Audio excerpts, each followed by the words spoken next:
Welcome back to another episode, a very special episode of the Down the Line podcast. Ethan, Yeah. Ethan, why is this one special today? Why is it special? Because it's not a normal Thursday recording, it's Sunday. That's It the is. only reason. I can't think of anything Yeah, else. I can't think of anything. We're just changing our Oh, recording oh, day. oh, oh, Oh, fuck, you're right. The season just ended. Oh, what? yeah. No, you're I kidding. know, The it's crazy. season Dude, ended? it slipped my mind. Wait, no way. Wait, what happens then if there's no more baseball being played? What happens Wait, next? no, wait, no, don't tell me. It's the postseason. It's the postseason. You mean the best time of the season? The playoffs? The best playoffs in sports. Oh my god! That's crazy! Alright, everyone. Last week was not last week, Thursday, or actually, did it go for Thursday or Friday? I think it went up on Thursday. Our last episode was our last episode during the regular season. There was, I think, one series left to be played for every team. That series has now been played for every team. It's like 7:30 on Saturday. Like, games ended like an hour and a half ago. Everything is fully set. We know the full playoff picture. We know the full standings, every team's final record, every player's final stats. We know everything. So now we can actually give our grades, Yes. with no hesitation or Exactly. nothing backfiring on us. Exactly. This episode, we're going to do two major things. We are going to grade every single team's season, and then we're going to have some fun, and we're going to fill out a little bit of a playoff bracket. Because why the hell not? Yeah. Let's have some fun, and let's see how Exactly. quickly it takes our brackets to like not be perfect anymore. Yeah, probably, after the first round, but Mm-hmm. You're probably right. This was a fun season. There was a lot of crazy things that happened this season. Some fans had it better than others. Some fans are not looking back fondly on this season. Some fans are looking at this season saying, "Why not us? Right? Why not us?" why not? Anyways, in the last episode when we were talking about what we learned about every team, we started in the AL East. I'm pretty sure. Let's start in the NL West this time.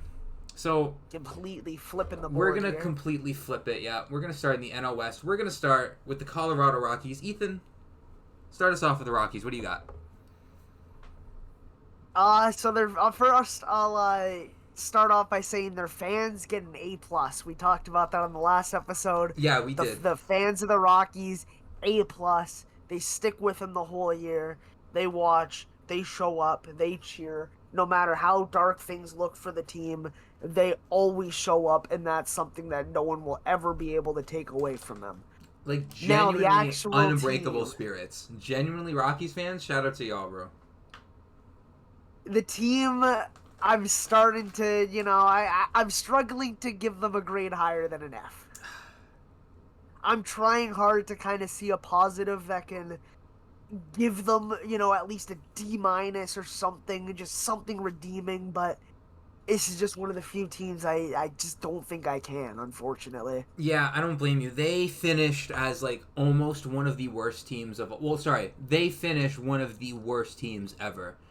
It was like a big thing when they passed the last year's White Sox in wins. Yeah. It was a major thing when they won like 3 games in a row at the start of June. Like, Yeah, it was big, right? it was. But yeah, unfortunately, not a good season in any metric, standard, anything you want to look at. They won 43 wins and or 40 they won 43 games rather. Uh yeah, I mean, not much to say. I'm a little bit more generous with them. I gave them a D, and there's 2 major reasons why I gave them a D. Number one is pretty much like nobody expected this team to do anything. Pretty much everyone had this team pegged for last place. Pause. And also, you didn't end up You did not end up as bad as the 2024 White Sox. You were just a little bit better. Yeah. But honestly, the main reason is like everyone knew this team was going to be bad, so I struggled to give them like. Listen, I have like bottom of the barrel, like downright embarrassing relative to your expectations. That's what is an F for me, and there is there's an F or two out here. Trust me.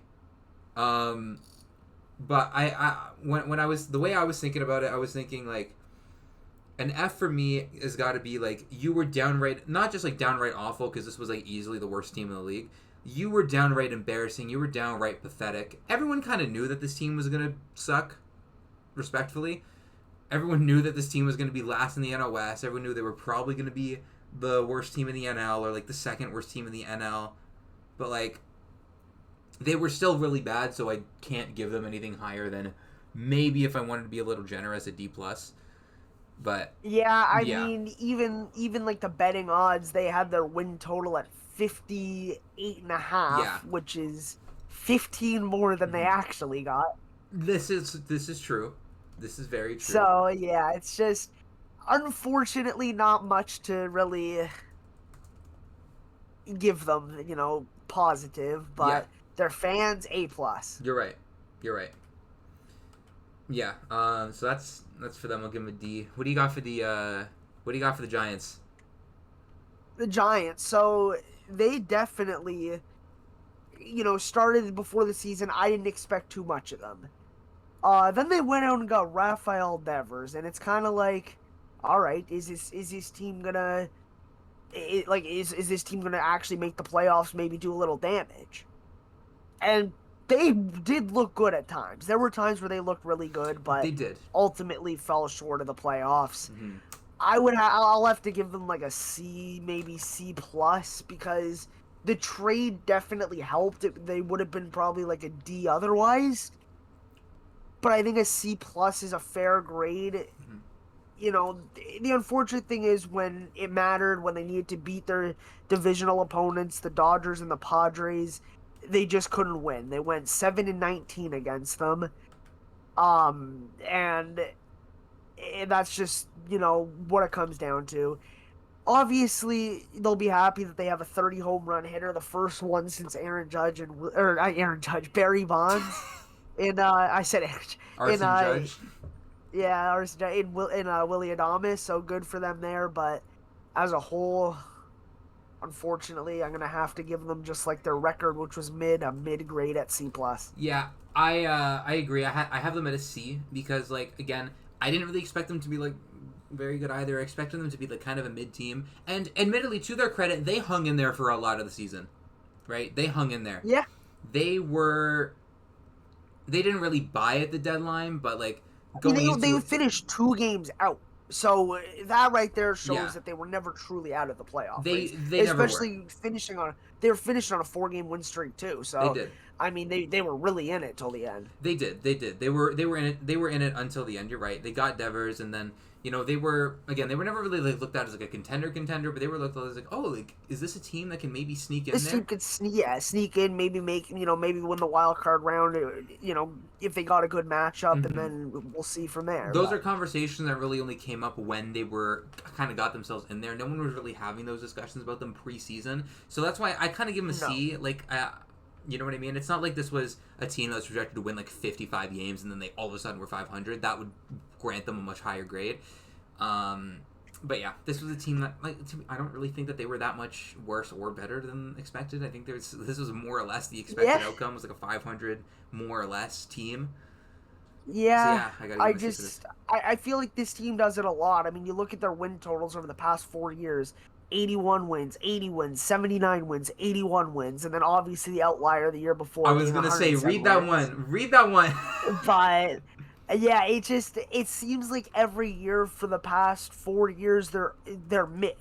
Whether it's 1 or 2 games above or below, or I guess below in this case, they're just hovering around that. Mm-hmm. And, it's just unfortunate because you're not bad enough to the point where you're change is happening that'll actually benefit the team, or you're getting a guy who's a top 5 pick and getting a potential prospect that could change the future.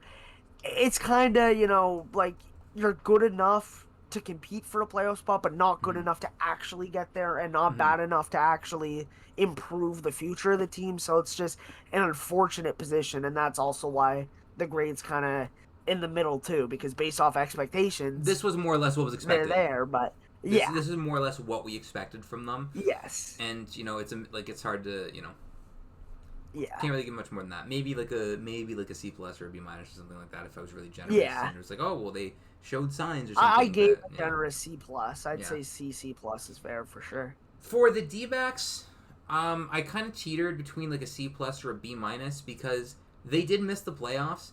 They did start. Keep in mind, they hard sold at the deadline and they almost made the playoffs. So I was like, damn, that's really impressive. But at the same And I time, mean, this was also yeah. a team that obviously wanted to. They had bigger goals than finishing. What are they, 80 and 82, right? Like they went out and they signed Corbin Burns in the offseason. You don't do that if you think you're going to finish 2 games under 500, trade all your top players at the trade deadline, right? This is a team that obviously wanted to do something, but so I obviously can't give them like a higher grade, like a B or a B plus. But I'm going to give them a little bit of credit here because they were definitely not looked at as a playoff team come mid-season. There were the odd stretch here and there where they'd win a couple games in a row and they'd be like 2-3 over 500 and they'd be like, oh wait, is this team not going to sell anymore? And then they'd fall back down to earth, go on a losing streak, and then they'd be like, oh wait, yeah, this is actually a selling team. Which resulted in them eventually selling at the deadline. But then, they almost got back in it. Like, they were eliminated on the second to last day of the season. It also doesn't help, or look good when one of your relief pitchers has more batting WAR than your top prospect, Jordan Lawler. Yeah, that is not too great either. Well, okay, let me rephrase that. Every one of their pitchers had a higher batting WAR because he was negative. But I was specifically we had talking a higher about batting Ryan WAR. Nelson. I was specifically talking about Ryan Nelson, who got at bat for some reason and drove in a run with a hit. So there's that going for him. Shout out Ryan Nelson. But yeah, I'll have to agree with your grade, like around, the B minus, C-ish, and I'm gonna have to say it's about a C plus. I'd say it's on par. I would say with the Giants, except the difference is the Giants bought sort of. They got Devers. I don't know if I would classify. It was like a half-half. It was a half-half. It was whereas the D-backs were objectively sellers. It was a half-half. Like they did that, and they also traded Tyler Rogers too. Like that is also a thing they did.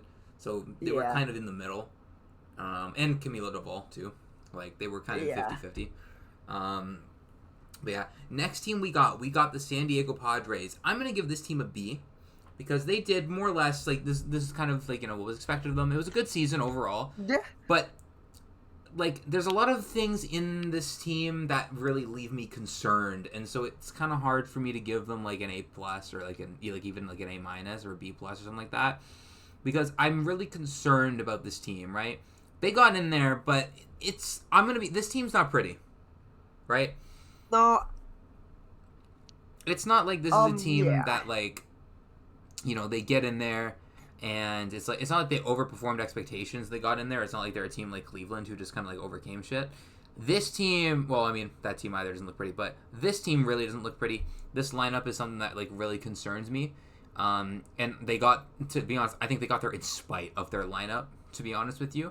Yeah, their lineup we talked about that a couple episodes ago where they weren't really doing anything particularly well. Mm-hmm. They were like near the bottom of the barrel in the league in home runs. It was just really, I mean, to continue on the word of the last game, it was very bleak. It was bleak. It's not a team. It's not a season that leaves me with a lot of promise for them going into the postseason. Now, with that being said, anything can happen. It's a 3-game sample size that we're going to see between them and the Cubs. Anything can happen in 3 games. They could hit like madmen. Their pitchers could hit 27 shutout innings. You never know. Yeah, they very well could. But this season for them didn't show me very many things to be hopeful of heading into the postseason. So that's why I kind of gave them a B. But I more like they finished with a 90-win season, more or less where they were supposed to be, and so I have to be like, hey, you know what? You had a very good season, so I have to give you some props. But I also can't grade you too high, like a B+ or an A-, because like, you know what? I agree. Personally, I would give them B+ just because at the end of the day they did win 90.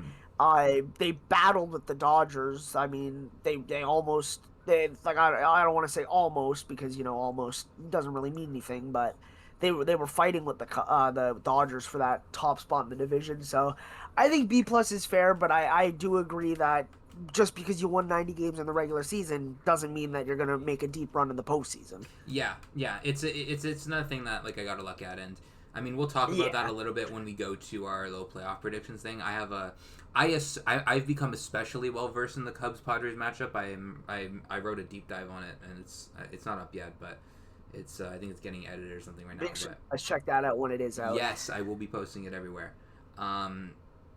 But yeah, like this is a team. Their win projections were kind of interesting. Like the Pacoda standings at the start of the season, they had them. It was the projected wins. It was 82, which I never really understood that. That's kind of weird. I never really got that. I think a lot of people kind of were like, yeah, the Padres, they've been this team, like they got it right. Yeah. But even so, it wasn't necessarily too pretty. And again, it's not a lot of things for me to be hopeful for the playoffs. So that's why I leave it at a B. What do you got for the Dodgers? I have a feeling our grades are going to differ quite a bit on the Dodgers here. So I want to hear what you have first.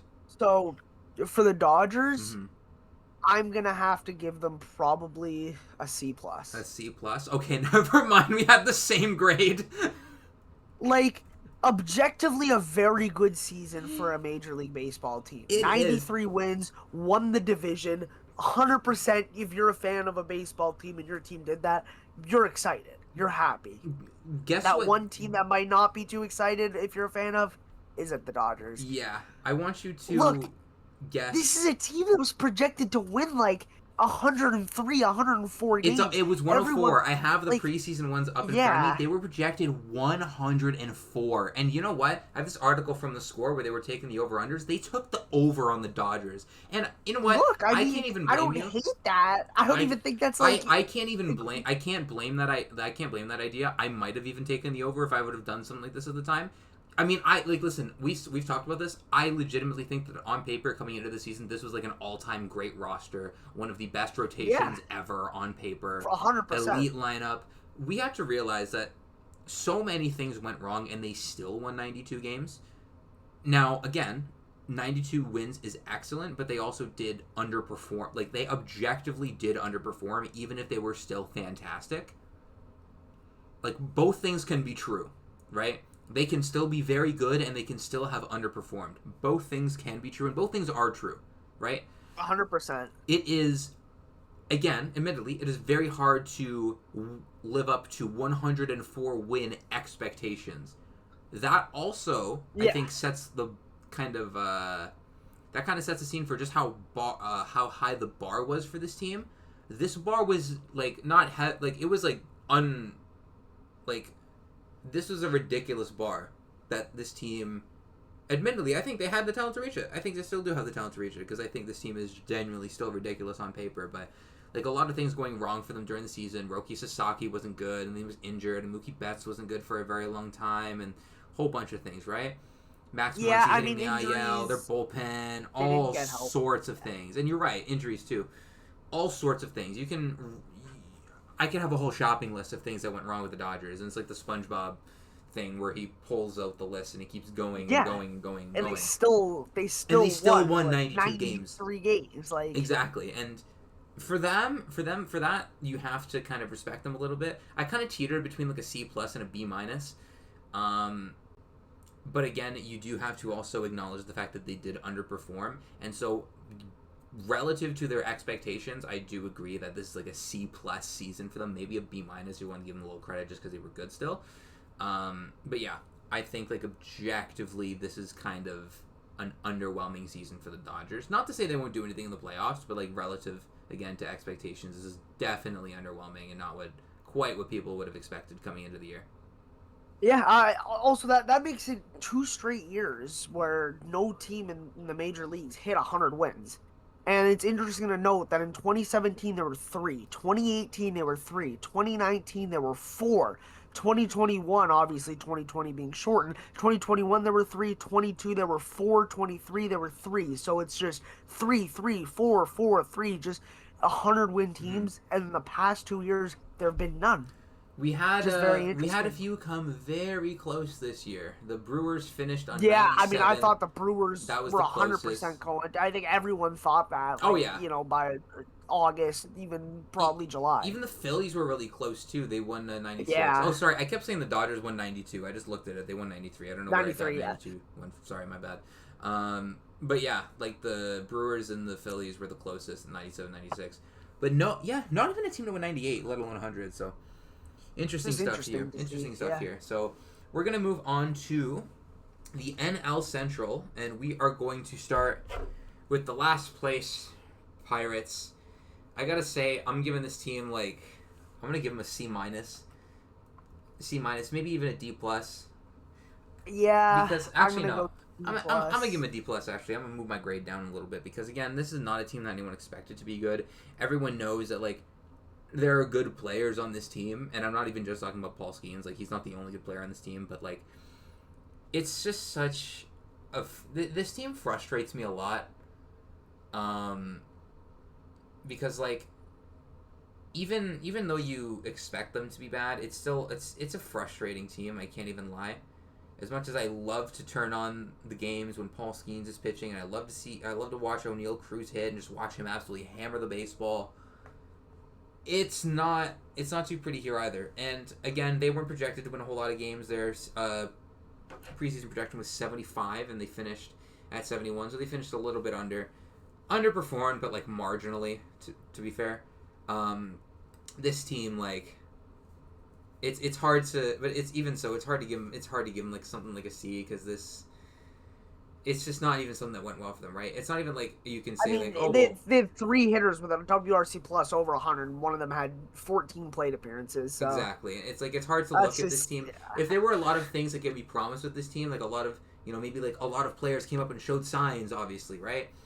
I could maybe give them a C. I could maybe give them a C or a C plus. yeah, and obviously we know that this Pirates, their farm system is good, and they have some prospects that are obviously just, are almost surefire because there's no such thing as a surefire, This is true. good prospect, but they're guys who look like they could, be something special. Like Connor Griffin looks like genuinely the best prospect in baseball, and he's Oh yeah. properly rated as such. It's that's why there's stuff to look forward to, but for this season they just they I don't know. It's just I didn't have expectations, but they still somehow Underwhelmed me. disappointed in a way. They Yeah, underwhelmed still, somehow, yeah. So that's why D plus I think is a very fair one. Mm-hmm. Definitely not as bad as the Rockies or the Yeah. Nationals, who we'll get into, Yeah, but yeah, yeah. No, just not good enough. not even close. Yeah. Not even close. Not even close. The next team we have up NL Central, we got the St. Louis Cardinals. They finished 78 and 74, literally exactly on the nose for what their preseason projection was. This is another team I Yeah, never thought was really going to be that good, and they admittedly for them they hung in there for a little bit in the first half. They hung in that's there. why.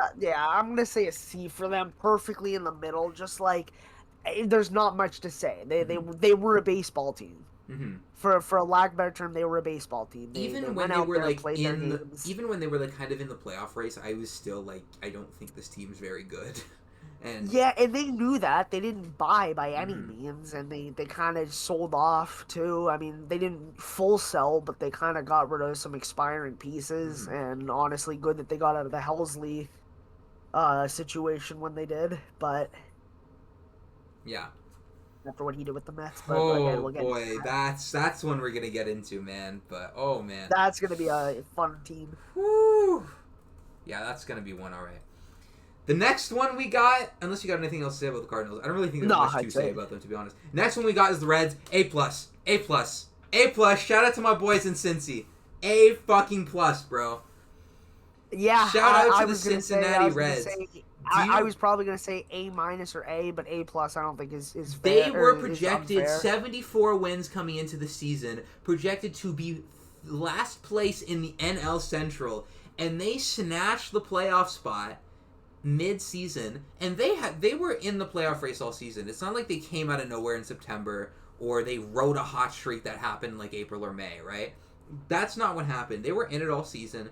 They were looking at a team. They weren't in the playoffs at the mid-season, but they were They were just outside. Looked like they kind of soft bought a little bit. They didn't go too crazy, but they got Cabrian Hayes. They got like Zach Littell. They got like some guys to just kind of bolster the depth a Yeah, little bit. and obviously saw some, big jumps in guys. I Absolutely. mean, like, first of all, Miguel Andujar came up huge for them. Mm-hmm. Um, Noelvi Marte, he looked He really was good too. amazing. He was great. And they just kind of had a bunch of everything over the past couple They weeks at the did. end of the season when the teams around them were losing their games and kind of, deciding for themselves Mm-hmm. that they don't want to be serious teams and play October baseball. The Reds took advantage. Yeah.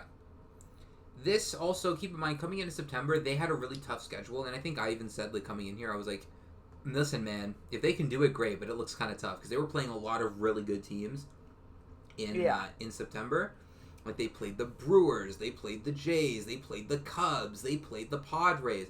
They won their series against the Brewers this weekend. They swept the Cubs in a 4-game set about a week ago. They won the series against the Padres. They won a series against the Mets.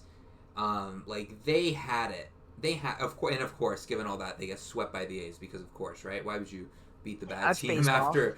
after beating all the good teams, right? Look, that's just baseball. Of course, this is what it is. But no, like they did what they had to do. They hung in there really good. Um, that last stretch is also like super impressive because even though they're only an 83 win team on the season, like it's not like they're blowing everyone out of the water. It's not like they won 95 games or anything like that. Um, they made the postseason. They really overperformed their preseason expectations. Again, they were projected to finish last place in that division. Um, Yeah. then they come in. They're kind of in it around the midseason. They don't really like hard by, but they get some nice complimentary pieces, and then they end up making it in. Shout out to the Reds, man. This is going to be this has been one of my favorite teams all season. Like I love this team. I say that as if I'm a fan, but like I don't know this team hits my soul. This team hits my soul in a way that a lot of other teams don't. So again, shout out to the Reds. Absolutely a spectacular season from them. Yeah. Yeah, that's what I got for them. Do you got anything else to say for them, or do you want to move on to the No, Cubs? I think that's yeah. I think that's it for the Cubs. All right, so we are going to move on. We have next the Chicago Cubs. I'm going to give them a B plus. A very, very good season from them. They did not make the playoffs last year. They won 83 games last year, I think, and they missed the postseason. This was one of the teams that everyone was kind of projecting to be that team that jumps into the playoffs and knocks someone off because like they got Kyle Tucker. Ryan Helsley was a big get for them in the offseason too, and although he wasn't like as spectacular. And again, it was more than just those two that like made them great. Like PCA was like an MVP candidate for the first half. Michael Bush was ridiculous. He had like a 140 WRC plus in the season. Matthew Boyd looked like a Cy Young candidate for a good while, right? Oh Like yeah. they had guys. And even though they weren't nearly as good in the second half as they were in the first half, they still have a lot of things that show a lot of promise. This is one of the best teams in the league when it comes to like their quality of contact. I think they're like 4th or 5th in barrel rate. They're one of the top power hitting teams in the league, which has the opportunity to go a long way in October because again, as we know, home runs rule the postseason. But regardless of like October outlook, we'll get to more of that stuff later.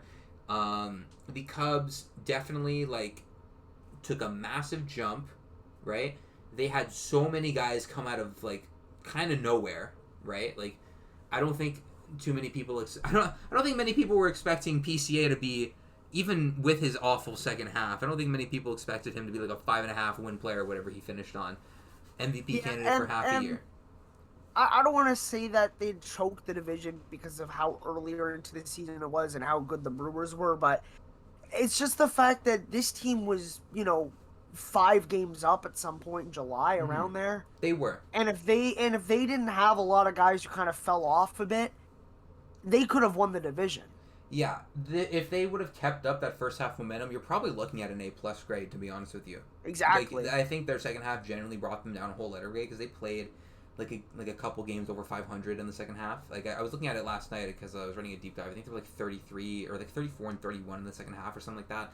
I don't know what that is after taking it to today's game. I don't even remember fully what the number was. It was something in that ballpark, but they were the fact that, I mean, they were still over 500 in the second half. They're still able to stay afloat, and of course they finished with 92 wins. You don't do that by mistake, right? You don't accidentally stumble your way to 92 wins. This is still a very good team. They still had a very good season. A lot of guys contributed. This is not some fugazi season from them. If it was a fugazi season, I might have been a little more harsh on my grading, but this team had a great season, especially like given expectations and everything. They were projected, admittedly, to win 91 games, but like even so, the way they did it didn't, like, this isn't how everyone thought they were going to do it. I don't think. No. Yeah. So unless you got anything else to say, we're moving on to the next team in this division. The last team in this division, or first I think that's a very easy A+. This is the easiest A+ on the whole list. This was the team that a lot of people were kind of picking to fall out of the wild card, or to fall out of the NL playoff picture, because you got to keep in mind, Brandon Woodruff was coming in. They were projected to be a playoff team. The Brewers? Well, they were. I'm pretty sure they're projected like around 83, 84 wins, right? Depending on who you ask, a lot of people had them kind of being the one that fall. Because keep in mind, a lot of people were projecting the Cubs to jump in, and a lot of people, you got to pick someone to fall out, right? Keep in mind, this is also before like the Braves and everything. People were projecting the Braves, Phillies, and Mets to all be in there. Someone had to fall out, and a lot of people were pointing at the Brewers. Their PECOTA projections had them at 81 wins. In this article I'm looking at from The Score, who's the author of this article? Josh Goldberg and Simon Sharkey got I don't know how to pronounce your last name. I'm sorry, dude. I'm not gonna try. Again, this isn't like a cold takes thing. Like, everyone has takes that don't age well. They had them on the under for the 81 wins, right? So, yeah, see, I thought they'd win around 85, but and if they made the playoffs, it was just because, you know, the teams around them were just... Exactly. Which 85 wins would have made the playoffs. It would have. I don't consider 85 wins the benchmark for the playoffs. Exactly. It is more so what I should say. Exactly, right? And this team, like, they started off the season horrible, too. You remember how bad they got spanked in Yankee Stadium at the start of the season? Oh, yeah. Didn't they start, like, 0-6? Or am I remembering that wrong? I'm pretty sure they started off terrible. Like, the first week or two of the season, they were awful, I'm pretty sure. Or am I remembering that right? I'm not sure exactly. Let me just double check. I don't know if I'm remembering that right. I could be wrong on that, but they were not looking too pretty to start the season. And then they're getting better, and they're getting better. And then I think 0-4 to start. Yeah, they were 0-4. It wasn't looking too pretty. They were down there with the Braves. I think they were one of the last teams to get a win.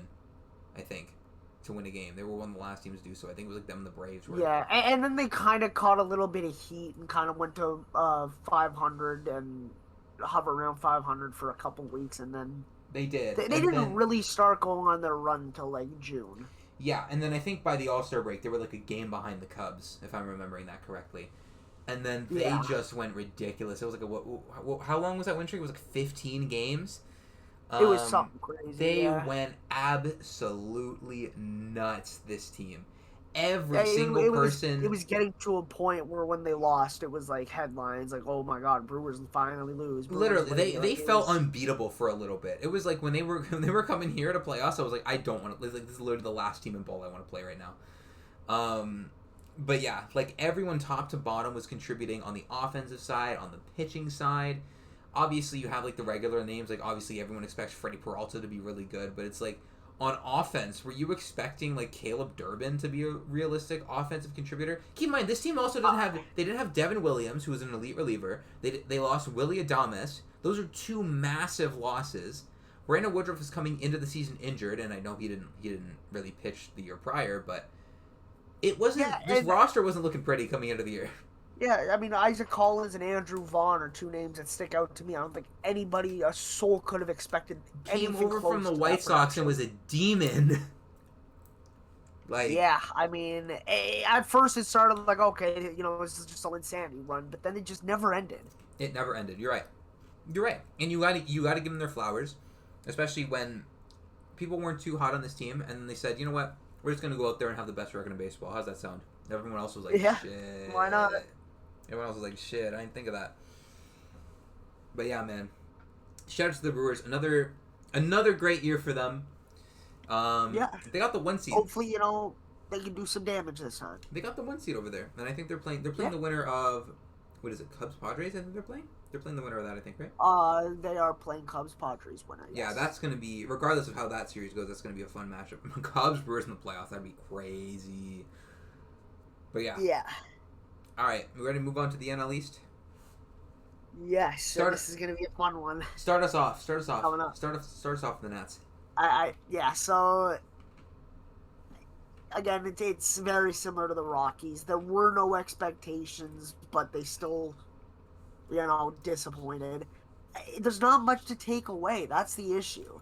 Like, at least with a team like, we haven't done them obviously yet, but on the other side, the Athletics, at least they have some takeaways. Mm-hmm. If you look at, again, in the NL, you look at the Pirates, they have some takeaways. They have bright spots.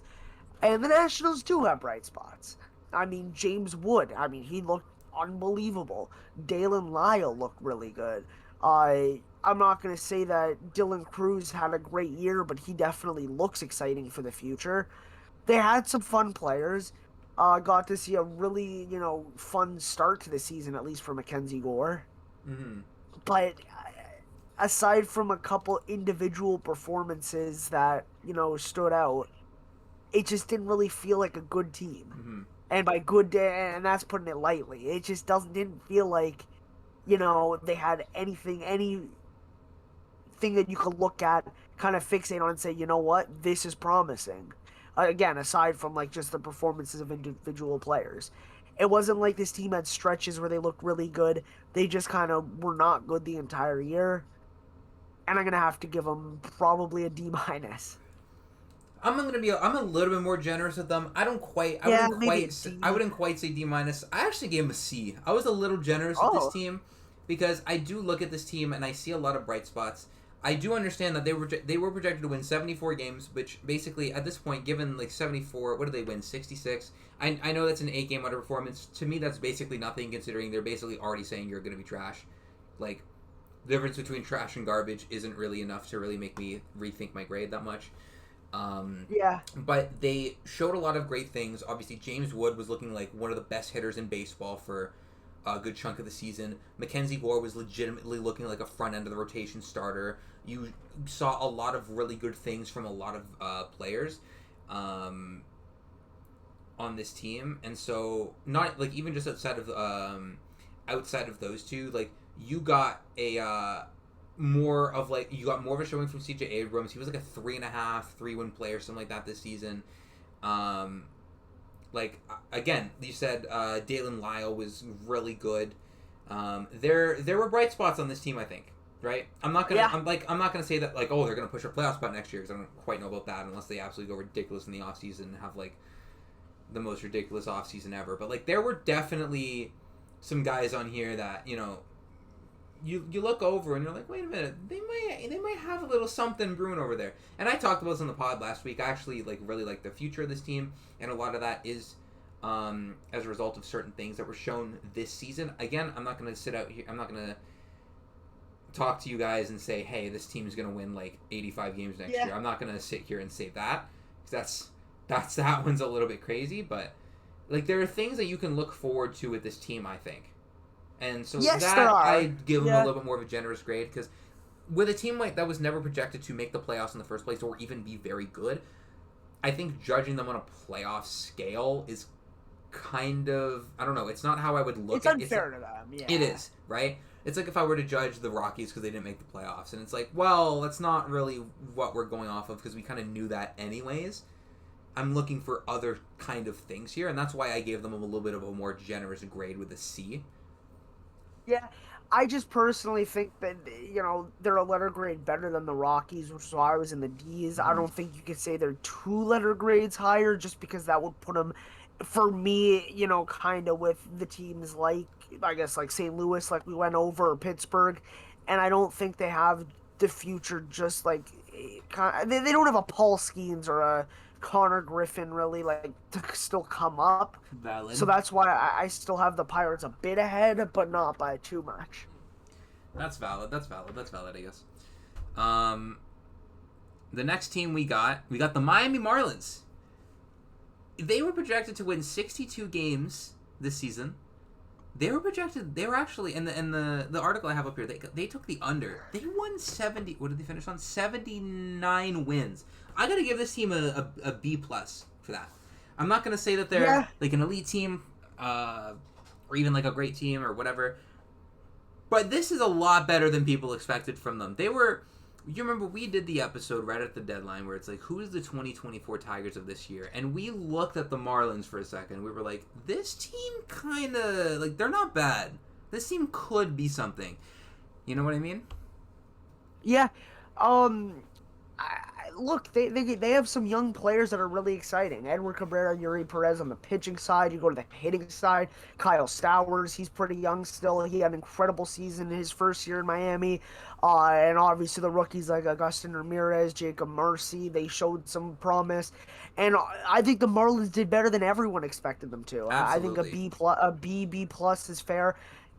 The future does definitely look solid for them. I don't think that they're going to be contenders next year by any means, but one of the lowest payrolls in baseball. Open up the wallet, spend a little, and I mean, you got something. You got a team that's definitely competing. I mean, they finished 4 games out. Exactly. You get the right impact players in the right spots, and it's a team that could turn some heads and be like, wait a minute, like this, they got a little something over there.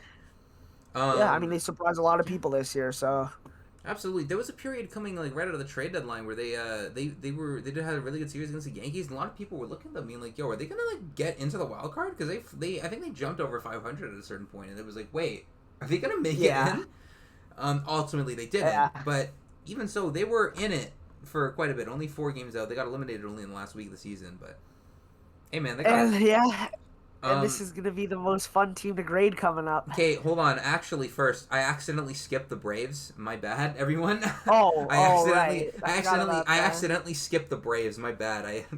Well, that's another fun one. That's a D minus. That's a D minus for me. That's it. Yeah, I'm gonna have to agree with that. I don't think it's fully an I F, wouldn't blame anyone for giving them an F. For me, it's a D minus, just because F for me is like truly the most pathetic of seasons. They were kind of close. Now, things kind of went wrong instantly. Like, they start off like 0-6, 0-7. Profar got hit with a suspension. Acuna was coming into the season injured. Strider was coming into the year injured, and then he wasn't that great. But they had a lot of guys who were. It was like, what are we doing here? I mean, it doesn't help with some of the things that happen, like their big free agent signing going down for PEDs. Yeah. First of all, I'm not going to say that, that's, not like I'm not going to fully blame them, because it's like, you can't blame them. That would be ridiculous to blame them, with all due respect. But like, and it's ridiculous to blame them. It would also be like, you can't excuse that because that is only one player, and realistically he was going to be like a 3.5 win player anyways, probably. But like, you had so many players in this team just underperform. Like, I know he missed some time this season, but like Austin Riley underperformed big time. Ozzy Albies underperformed big time for them, and those are supposed Michael Harris too. Yeah, Michael Harris. Those are supposed to be the big dogs, Acuna was incredible when he did play. Matt Olson was doing sort of Matt Olson things. I say sort of because still a very good year, 135 WRC plus, 29 home runs. But this is a guy who's 2 years removed from a 54 home run season with a 161 WRC plus. It's better from last year, but it's not really, where they expect him. Exactly. Ozuna from the Braves took a big step back. Jared Kelenic was so bad they sent him down to the minors. Drake Baldwin, he was a very big bright spot for that team. The top prospect who they called up, and it was just unbelievable. He was really good. They got that going for them. This is true. It's not all bad for them. Yeah. And this is not a team that I expect to do this again. I don't expect them to just, do what they did, win 76 games again next year. I full-heartedly expect them to be in the playoffs again next season. Yeah, it's unfortunate. They do admittedly need to round out some things with this roster because, again, it isn't all pretty. Like, they never properly replaced Max Fried, and even if I understand Chris Sale's like a front-end starter again, but even so, you can't say that, oh, well, we have him to be our front. No, you need something real. You're still missing that production. Even if you were getting it from like guys from like Spencer Schwellenbach was really good, you still kind of are lacking in that department, I think. Yeah, I mean, it also just doesn't help when, you have a lot of injuries that are constantly forcing you to switch up your rotation, so you never really have a steady rotation going. It also doesn't help when a guy like Spencer Strider, who's supposed to, be that guy for you, he wasn't the guy all has season. just struggled immensely, and we saw it from him last year too, where he struggled in the innings he did pitch, but all obviously missed the majority of the season. It's not the Cy Young candidate pitcher that we saw in 22 and 23. It wasn't. He, like at those points, he had like a legitimate debate. I think as like the best pitcher in ball. Like when he was absolutely up there on for his sure, shit, he had a debate to be there.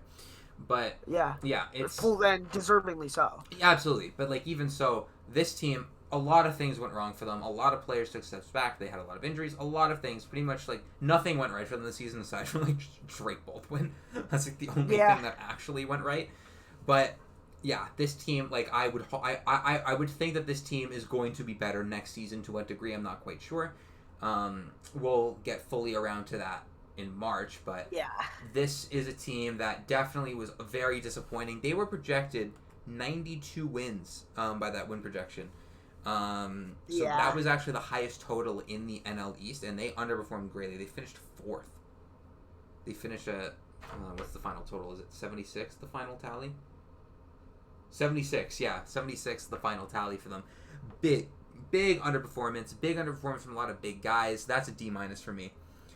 Also, speaking of underperforming projected 90-plus win teams in the NL East, how about the Mets? This is the most pathetic team in baseball. This is legitimately... This is the easiest fucking F. This was the easiest F. I'm breaking the scale. F-. I'm breaking the scale. They get a G. They get a super F. I don't know. No, they get a super F. What the fuck...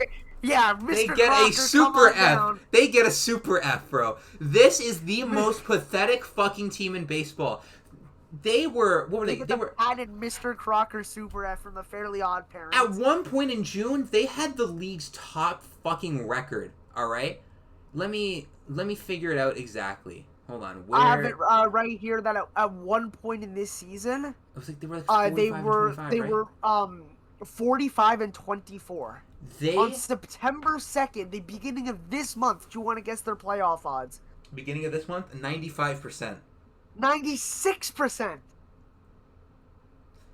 Unbelievable. This team came into the season projected as one of the teams that's going to battle for the NL East title. They were like a surefire playoff lock. Keep in mind, last year they went on fire. They caught fire in the second half. They made the NLCS. They were 2 wins away from a World Series. They spent the GDP of a small country, brought in probably the biggest free agent that we've seen in ages, and they missed the fucking postseason on the most pathetic collapse that we've seen in a long, long time. And look, it's easy to say, like, it's baseball, things happen if this is just, your average team. Not a team with a payroll of $341 million.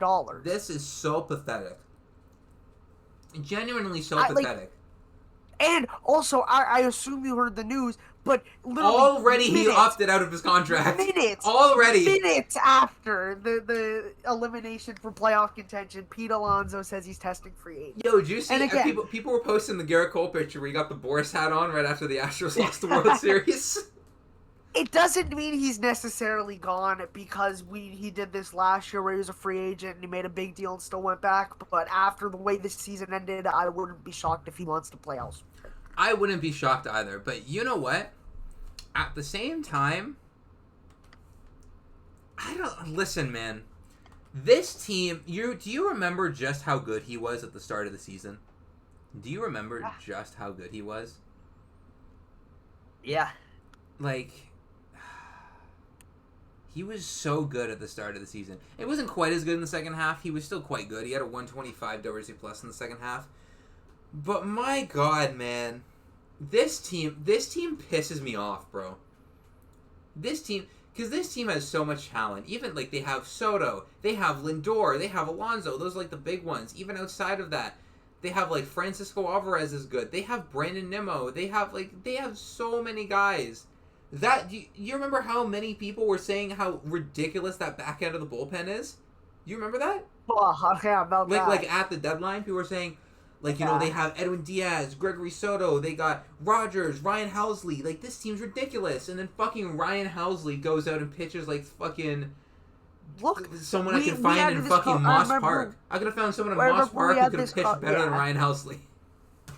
We had this conversation before where the biggest thing, the biggest thing stopping the Mets. Ryan Stanek needs to learn a new pitch called the strike. Ryan Helsley. Yeah, Ryan Helsley and Ryan Stanek. I remember we had that conversation where we pointed those two guys out.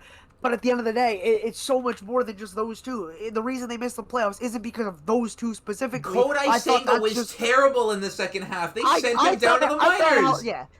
I thought Helsley and Stanek would be the reason why, they maybe lost a wild card series. They didn't even fucking make one. Sean Manaea was awful when he came back, by the way. He was terrible.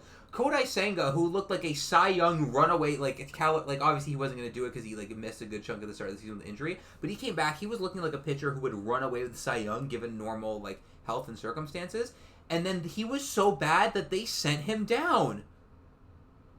It was terrible. David Peterson was ass in the second half.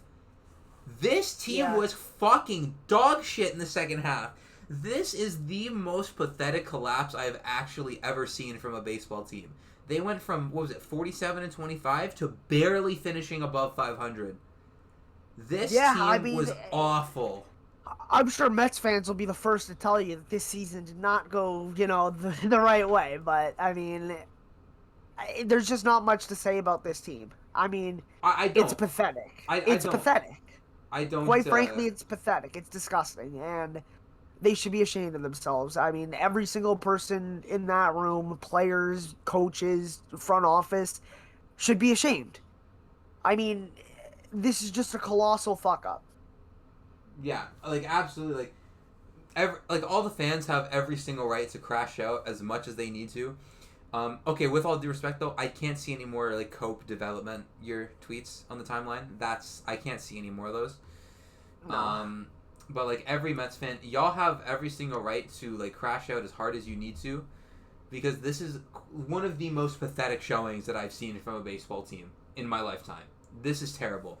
This is so pathetic. I actually could not bear to be a fan of this team. I could not imagine if my team had a collapse as bad as this. You know what I mean? And miss the playoffs entirely after looking like one of the best teams in ball. Oh my word, I'd be livid. I'd be livid.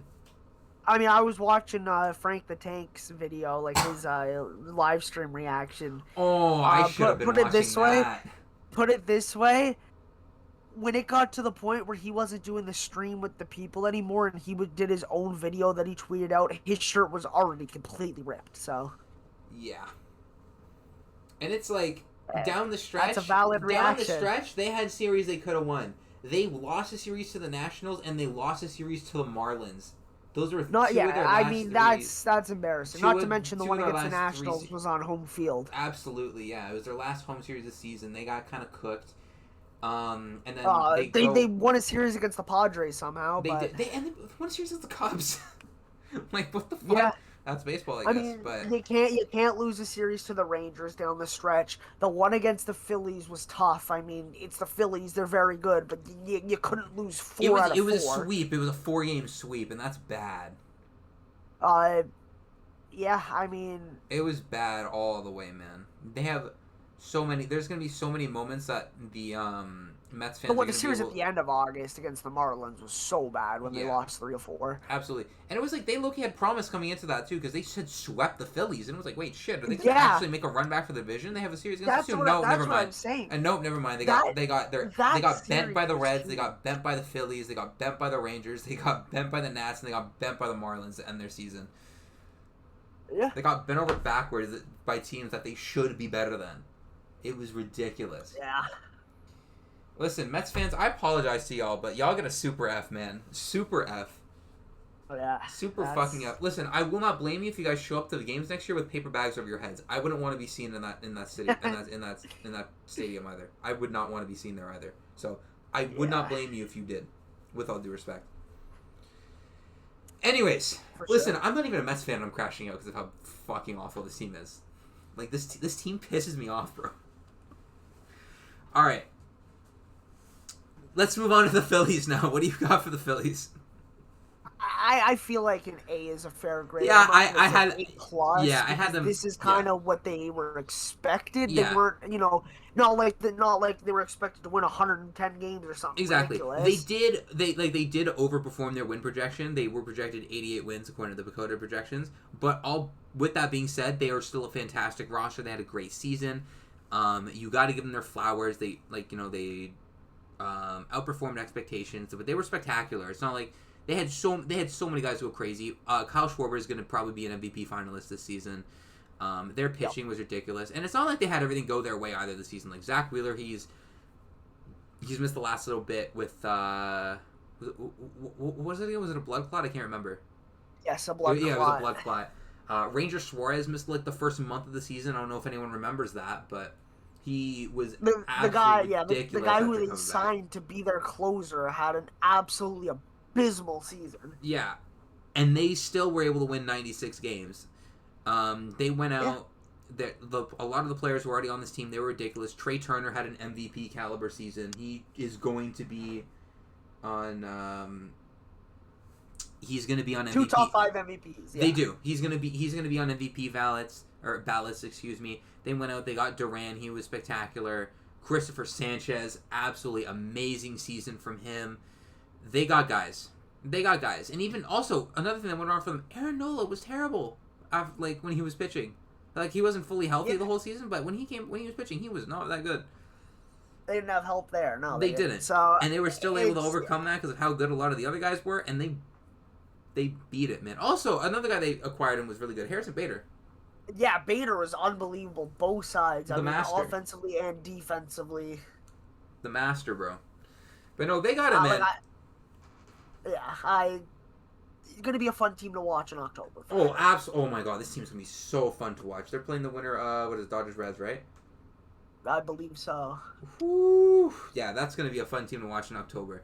Citizens Bank Park, they got the fucking craziest atmosphere. I love it. I love that. Listen, when the Phillies are in the playoffs, shit's good, bro. All right, let's start in the American League. We're gonna start in the AL West. We got the Angels. This team, again, no one projected them to actually be good, but even so, it wasn't too pretty. I got them at a D plus. What do you got them at?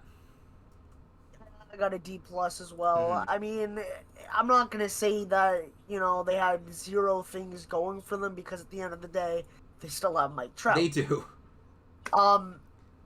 I think it was absolutely awesome to see Joe Adell ball out this Zach year. That's a Neto. guy who but Joe Adell, people have been waiting so long for him to finally break out. He had 20 home runs last year. It's like, okay, that's something. And then this year, obviously finished the season, with some good numbers, but they were better. That's like earlier in the season. Mhm. But 37 home runs, unbelievable. He was and like that's getting like sleeper All-Star attention. Around the All-Star break, like very like I sleeper think attention. I think if he was selected, it wouldn't have been a mistake at all. It wouldn't have been too crazy, no. Like I wouldn't No, select him, but it would have been like, you know what, I get you. He finished with almost 40 home runs in the season. Like that's what we've been waiting for a lot of the time, right? Like, Would have liked more out of like Hoppy, yeah, for sure. Christian Moore probably would have liked a little more, but I mean he'll obviously get the pass being a rookie. As for pitching, they got Kikuchi. That's good. He was fine. But it seems like it's the same issue that they have every year where they just neglect the pitching. The other thing is that Kikuchi was also really good in the first half. He struggled big time in the second half. I don't know if you remember. He got selected to the All-Star game. He had a sub-3. Yeah. It's almost 4. It's a tick off of 4. Yeah. And the their season's done. bullpen was fine. I mean, Kenley Jansen had a good year. Andrew Chafin in limited innings was very good for them. Yeah, because they got him mid-season, you remember, right? And they got Luis Garcia. That was Yeah. that was a really weird thing. like it's just I don't know exactly the future what they're doing. Like they've that's something. Even when they had Otani, it was like, what is this team really doing? Hmm. It just they kind of seemed like they didn't have a real direction. And now it's 2025. Otani's won back-to-back MVPs with the Dodgers and is trying to win his second straight World Series. Hmm. And the Angels still don't have a direction. Yeah. So that's what's tough. Yeah, it's I quite mean, tough. There were a you little bit of bright spots, but it's hard for me to give them very much praise. it's just when you have Otani, you have the two best players of the generation, basically. I'm not going to get into it and say whoever, because Judge or whatever, but basically the two best players of the generation on the same team at the same time. And no one even really expected them to make the playoffs even then. Hmm. And you had so long to build a team around them. And I'm not even saying just Trout, because Trout's been there for so long now. You had a lot of time to build with Trout and Otani, and you just didn't. The best pitcher you got in that time was, I think, Tyler Anderson. Yeah, it wasn't So great.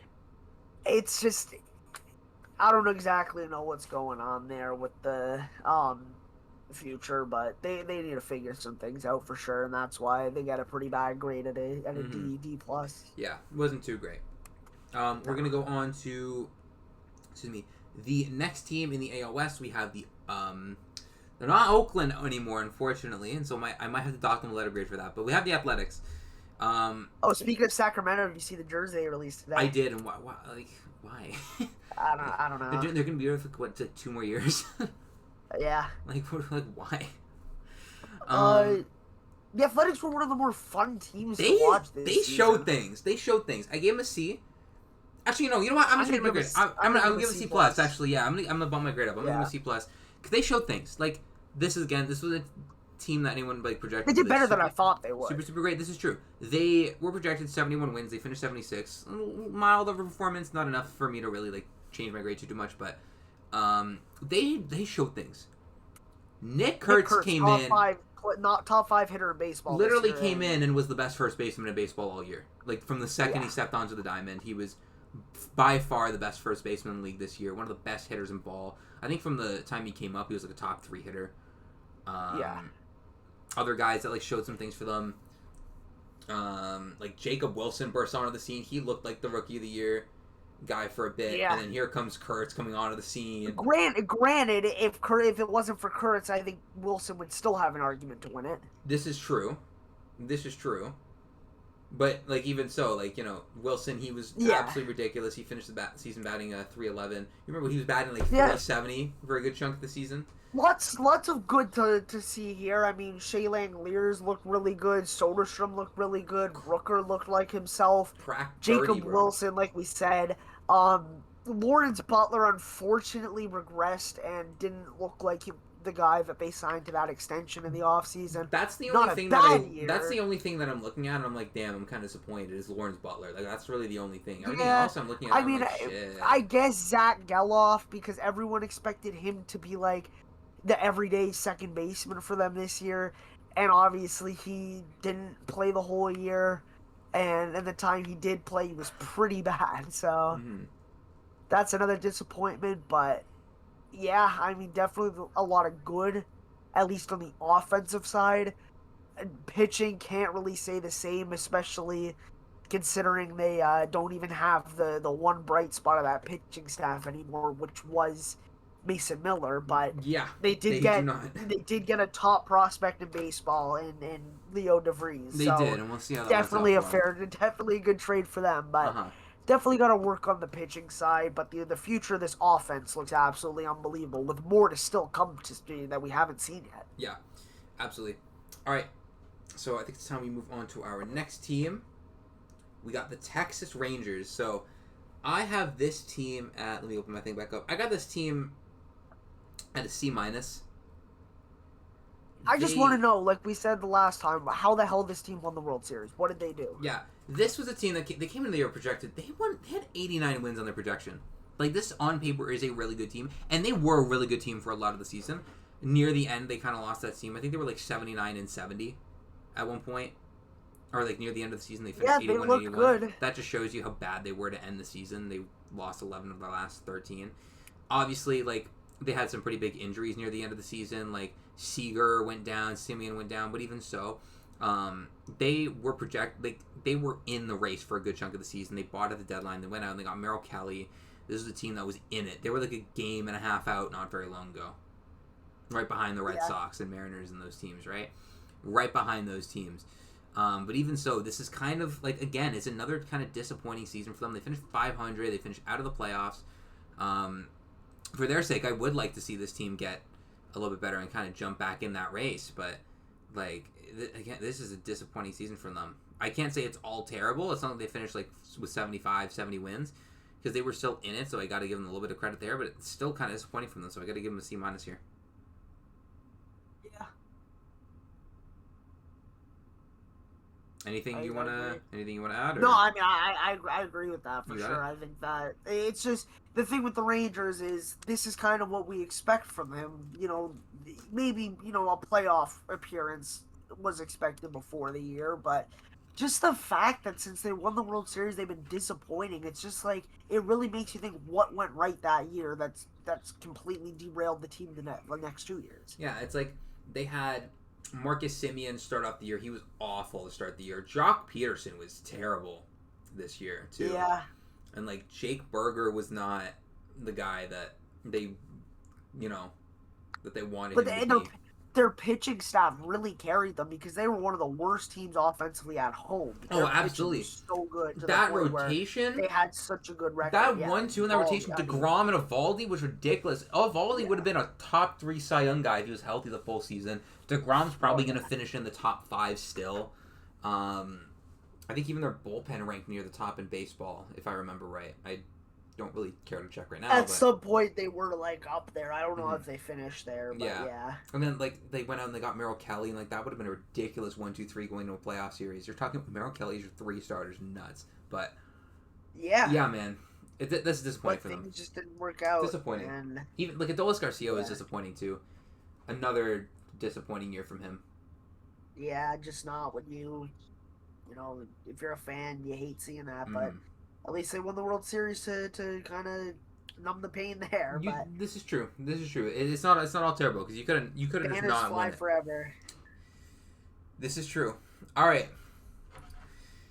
This is another fun one right here. What do you got for the Astros? I got a feeling we got the exact same grade right here.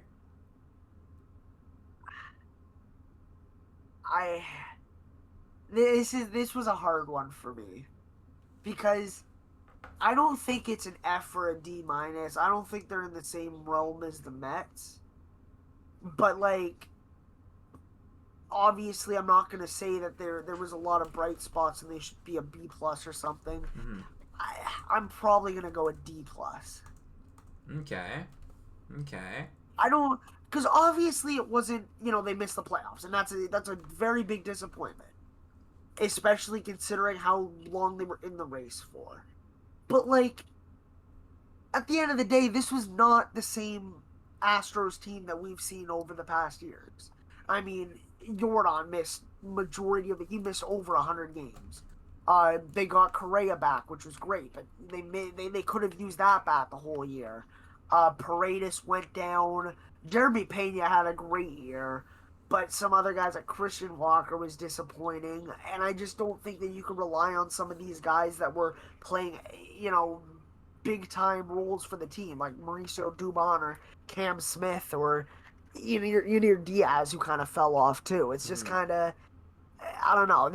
This was definitely a weaker Astros team than we've seen, but they still severely disappointed with what they should have done. It is definitely a weaker team than it was before. They got to keep in mind that they didn't have Kyle Tucker anymore. Kyle Tucker was gone. Alex Bregman is gone. But they still...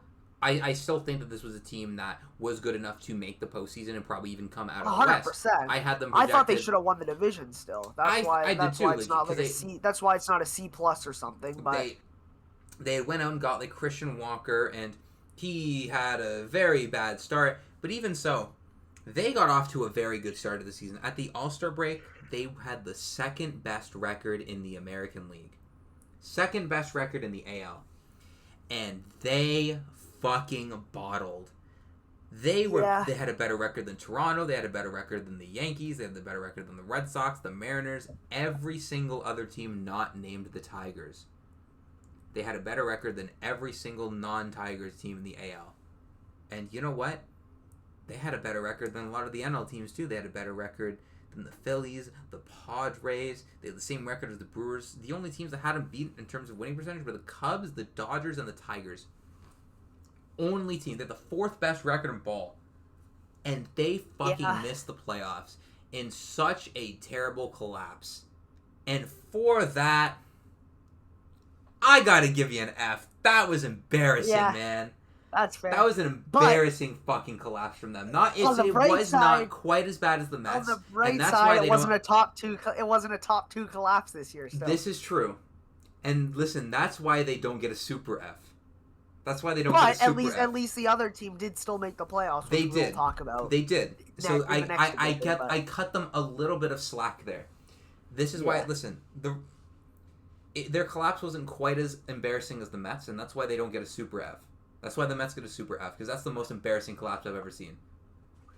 But this one is still really bad, given where you were, not just how the season started, like how you were projected coming into it, how you started off the season, how you were like a little over halfway through, and then you bottle that hard. That's embarrassing. I can't give you any higher. I could maybe give you a D. That's the highest I could go. Yeah. All right, let's go on to another team. I got a lot more positive things to say about this team. Seattle Mariners, man. Seattle Mariners. I'm going to give them an A-. I give them an A. Yeah, I think A's fair, yeah. The team was projected to be pretty solid coming into the year. They were projected 86. This article I have up, they actually project them at the under, which is interesting. Like we say, the theoretical, on paper version of this team is genuinely ridiculous. Yes, but that's exactly what's preventing me from giving them an A or A plus even, because it's just even so. Yeah, they were still fantastic this season. They overcame the Astros for the division, albeit the Astros had a big collapse. But listen, they gotta lose ground. They gotta lose games if you're gonna make up ground. That's just how it works, right? Obviously, Kyle Raleigh had the absolutely ridiculous season. They went out, they got Josh Naylor, and he has, the fakest 2020 season of all time. What the fuck is that? How's this guy stealing 20 bags? Actually, no, wait. I think in total he stole, 30, didn't he? or am I tripping? Yeah, between his time with Arizona, too. I'm pretty sure I got the high. Let's see. It was total on the year. It was 30 on the dot. Yeah. That's just crazy. They went out, they got Gino. Obviously, Raleigh was great. Arozarena was good too. J.P. Crawford was pretty good for a good chunk of the year too. Even on the pitching side, there were some guys who were a little bit disappointing. You would have liked to see better from George Bryce Kirby. Miller, George Kirby, 100%. Those are two guys you would have really liked to see better from. But you could say the opposite of other guys, you know what I mean? For example, Brian Wu was ridiculous. Wu, incredible. Luis Castillo definitely had he looked really good. He looked like himself. Brian Wu, he was really good last season. On a rate basis, he was pretty much just as good as he was last year. But he was able to take that exact same production and stretch it over now to a solid okay volume to a full season's worth of volume, a full front end starter volume. That's great for him. Unfortunately, he's got a little bit of an injury right now, but. Hopefully he's able to play in the playoffs for them. And like you said, Luis Castillo as well. Logan Gilbert was good for them, really good for them. So even with some disappointments on the pitching side, that's still a really good 1-2-3 heading into a postseason series. The fact that George Kirby would start your game 4 is kind of crazy when you think about it. Yeah. But yeah, man, this team's got it. This team's got it.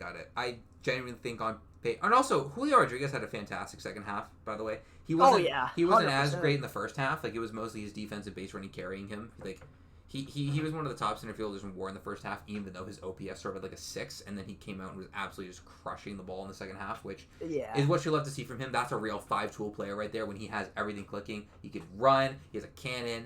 He's an elite defensive center fielder overall. He can hit for average. He can hit for power. He's got it. He's got everything when he's on. So, shout out to them. I got the Mariners at an A. They won the division. The first time they've done it since 2004. So, I thought it was 2001. Or, fuck, why did I say 2004? 2001, yeah, you're right. I don't know why I said 2004. I had 2001 in my head, and then I still said 2004. I don't even know what I could have...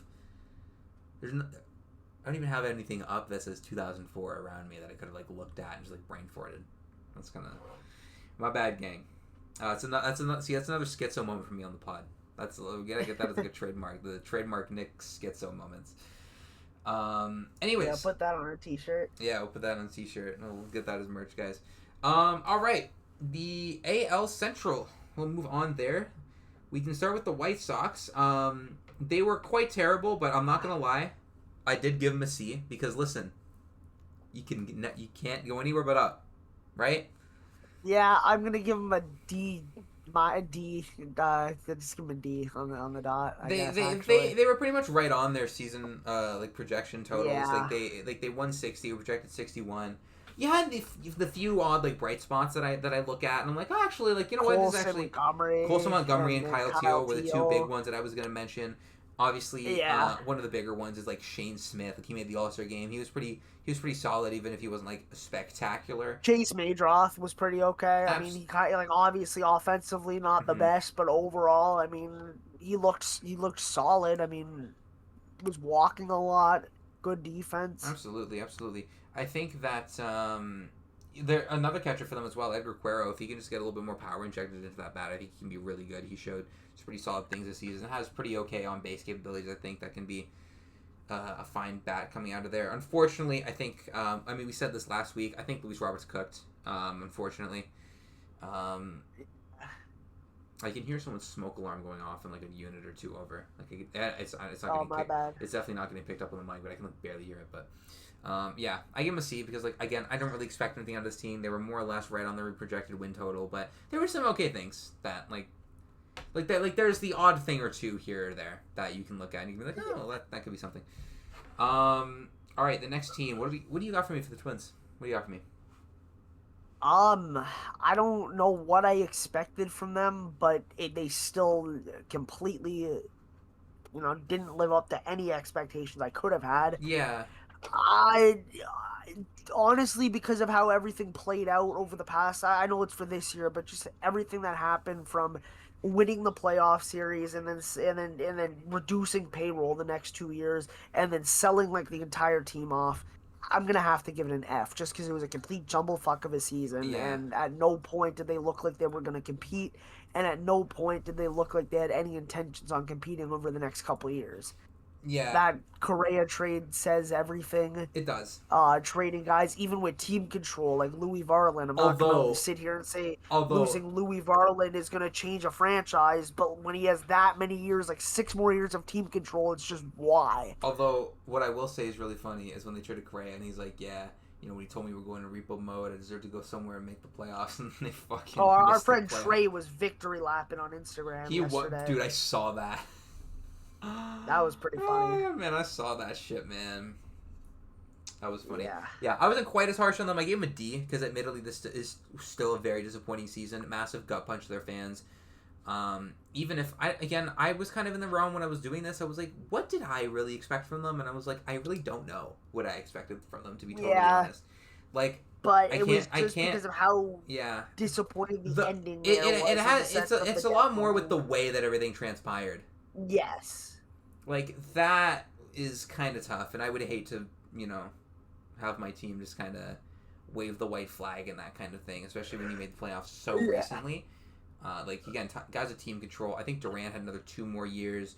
Varland basically has a full, team contract worth of control. The Correa one, I'll actually totally give him a pass on because that is a lot of money, and it's not looking. Well, I'll give him a pass on, but that just basically says hey, we're not trying to win. That's what it tells you. Yeah, but even so, you could have. Yeah. If they hadn't done the other things, you could have justified to me that for the Correa one, they're trying to make room to do other things to help them win. And I would have been like, yeah, you know what? Okay, that makes sense. I can buy that. The problem I have is that I just don't trust the Twins to use that money elsewhere, if at all, really. I would have. I think if they hadn't have traded Durant and other guys, I think you could have trusted them to at least spend the money. Maybe sign guys to a $15 million deal. Yeah, you're right. Now, absolutely not. It's a similar thing to the Angels. And it's even more, and the grade even, makes even more sense, at least for me, when you think about the fact that they were trying to trade Joe Ryan. I think Mm-hmm. if he's gone in the offseason, that's not a big shock. They're going to probably try to move Pablo as well. Like, that's another thing. They're not done. They're done for the season, but come the offseason, they're like the Angels to me. What is their direction? This is And it's true. obviously not to the same extent as Mike Trout, but Byron Buxton's being wasted. And it's This is just kind of true. like he's finally healthy, and what do? They sell. For the Joe Ryan thing, it's not even like they were just trying to trade him. They almost traded him to the Red Sox. For sure, they were really Yeah. close. I mean, there were some people who thought the deal was basically done. It was reported as done by some people. Yeah, you're right. It Yeah. was it was like right there. It probably was like the 1 yard line if I had to guess, but it just. And could you imagine how much scarier this Red Sox team would be if they had Oh, I'd Joe shit my Ryan? pants. I'd shit my pants. I'm out, bro. I wouldn't have even wanted this out of the bracket. I'm so serious.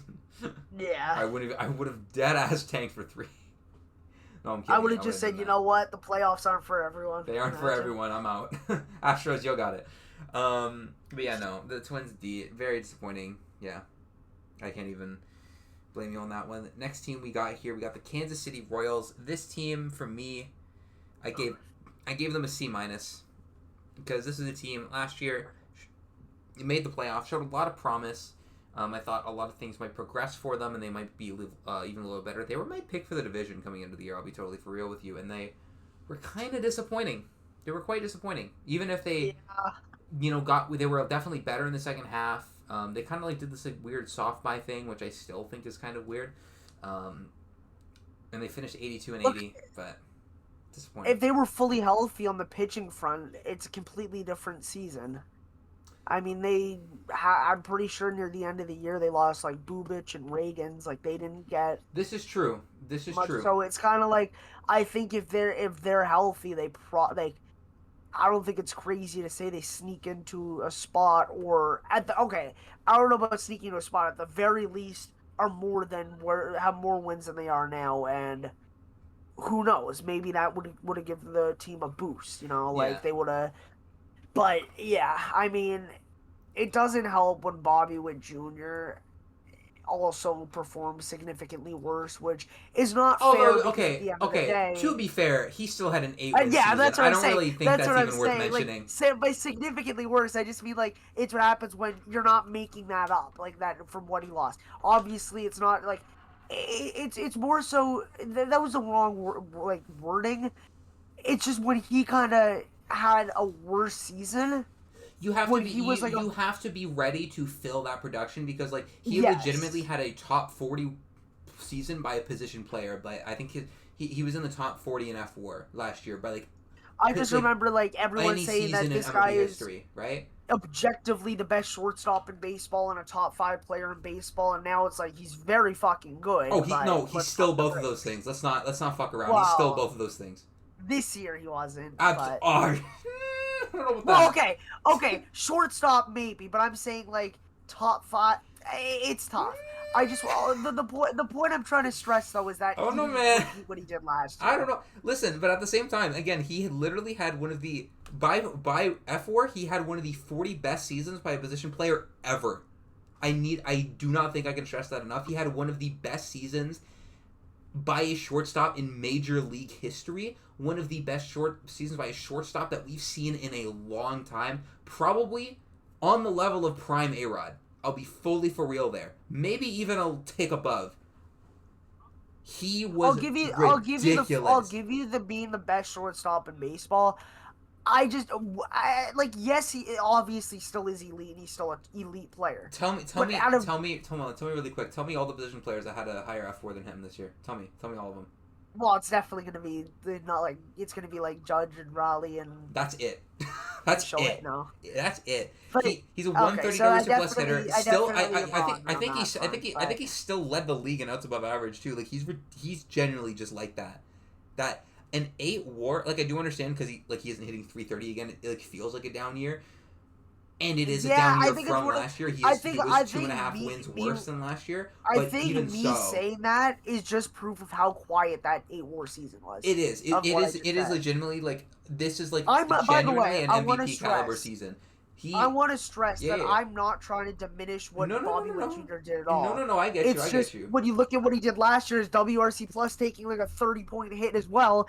It's just to say that he had a worse season is an objective Obviously, fact. he had a worse But if season than he did anybody did, last year, but if you're looking at Bobby Witt Jr.'s, like, yes, that's fair. decline, if you want to call it that, being like, oh, well, that's why they were worse, it's like, okay, No, I don't think that's why they're whenever worse. somebody comes out of the gate and they have a 10 and a half war season, you have to be ready to fill those gaps, because if you're going to hold someone to that bar, that's Yes.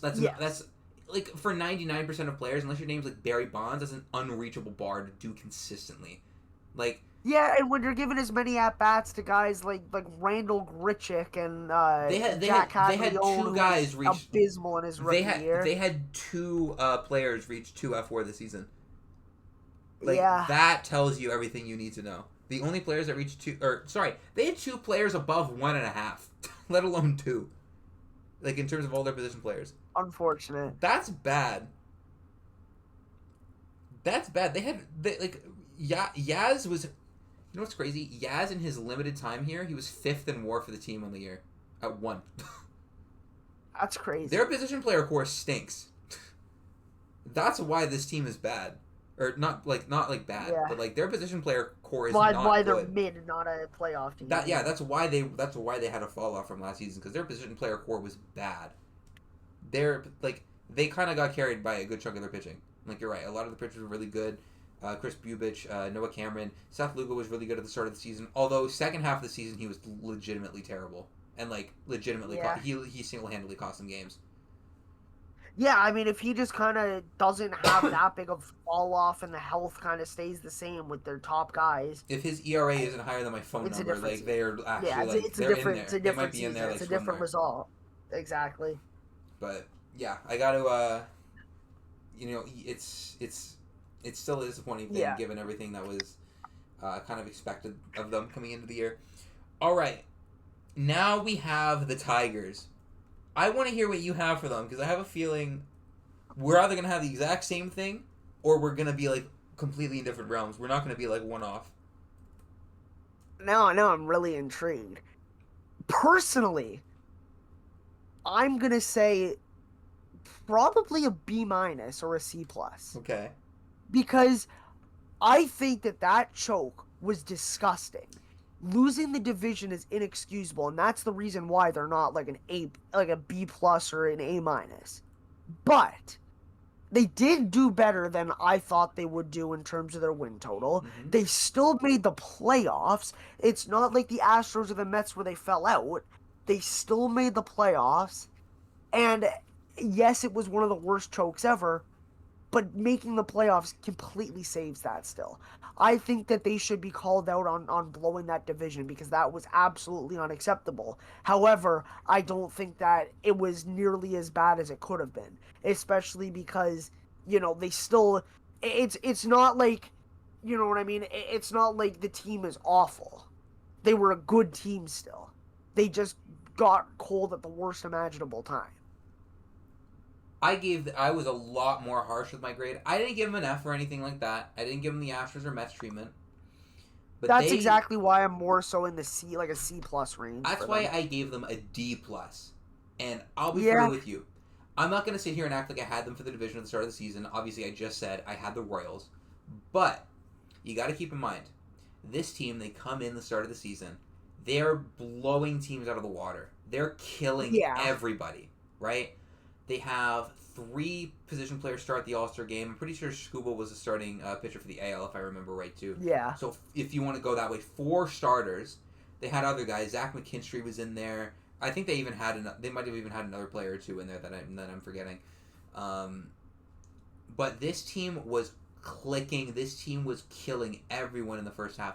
They were 15 and a half games up on the Guardians for that division. Not only did they lose the division, they got damn close to missing the playoffs. Yeah. And the only fucking reason that they actually made it is because they have the tiebreaker over the Astros, which they are incredibly, incredibly lucky to have. And if the Astros didn't bottle as hard as they did, oh my God, we'd be talking about the Tigers so differently.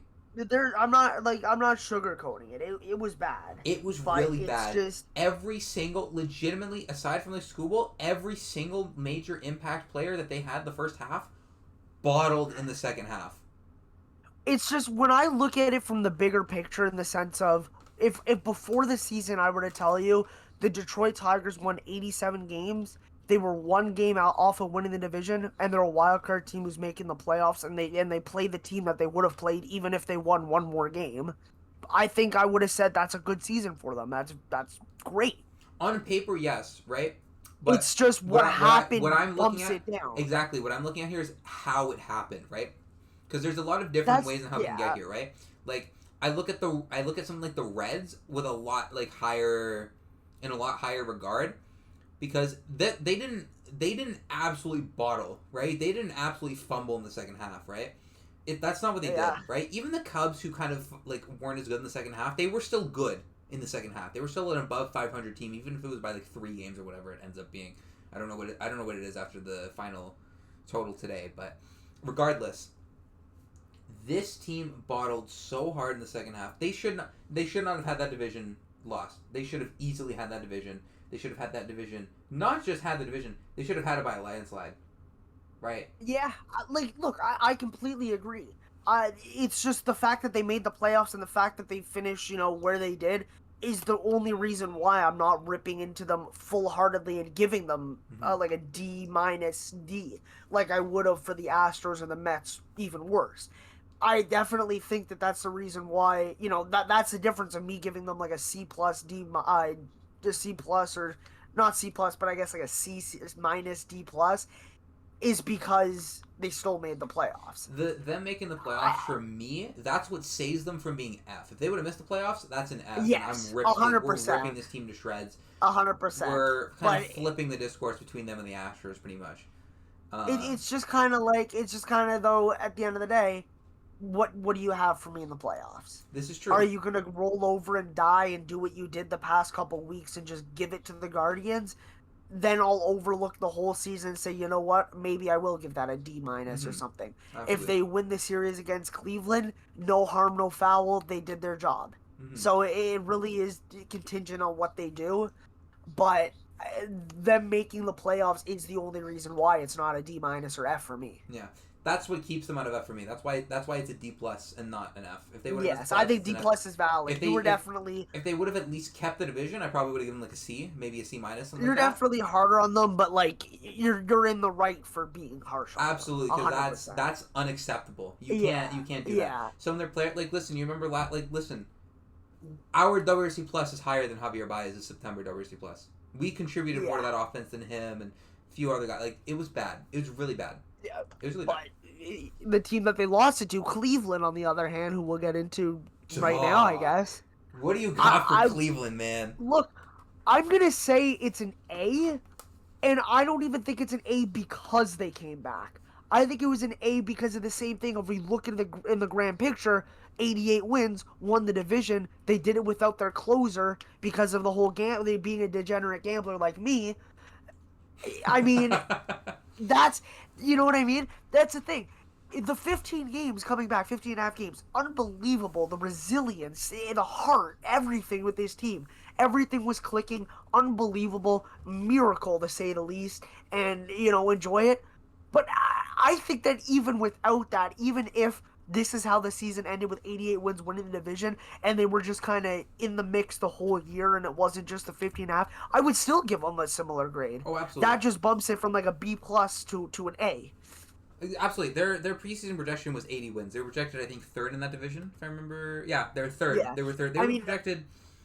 They were projected Jose third. Ramirez doing Jose Ramirez things, obviously. Yeah, and they had a lot of guys step up down the stretch. I gave them an A minus. I docked them a tiny bit because unfortunately, listen, I can't be gassing up Haram ball like that with all due respect. So I got to dock them a tiny little bit. But True. in all seriousness, they were fit. Like again, it cannot be stated just how ridiculous this was. Right?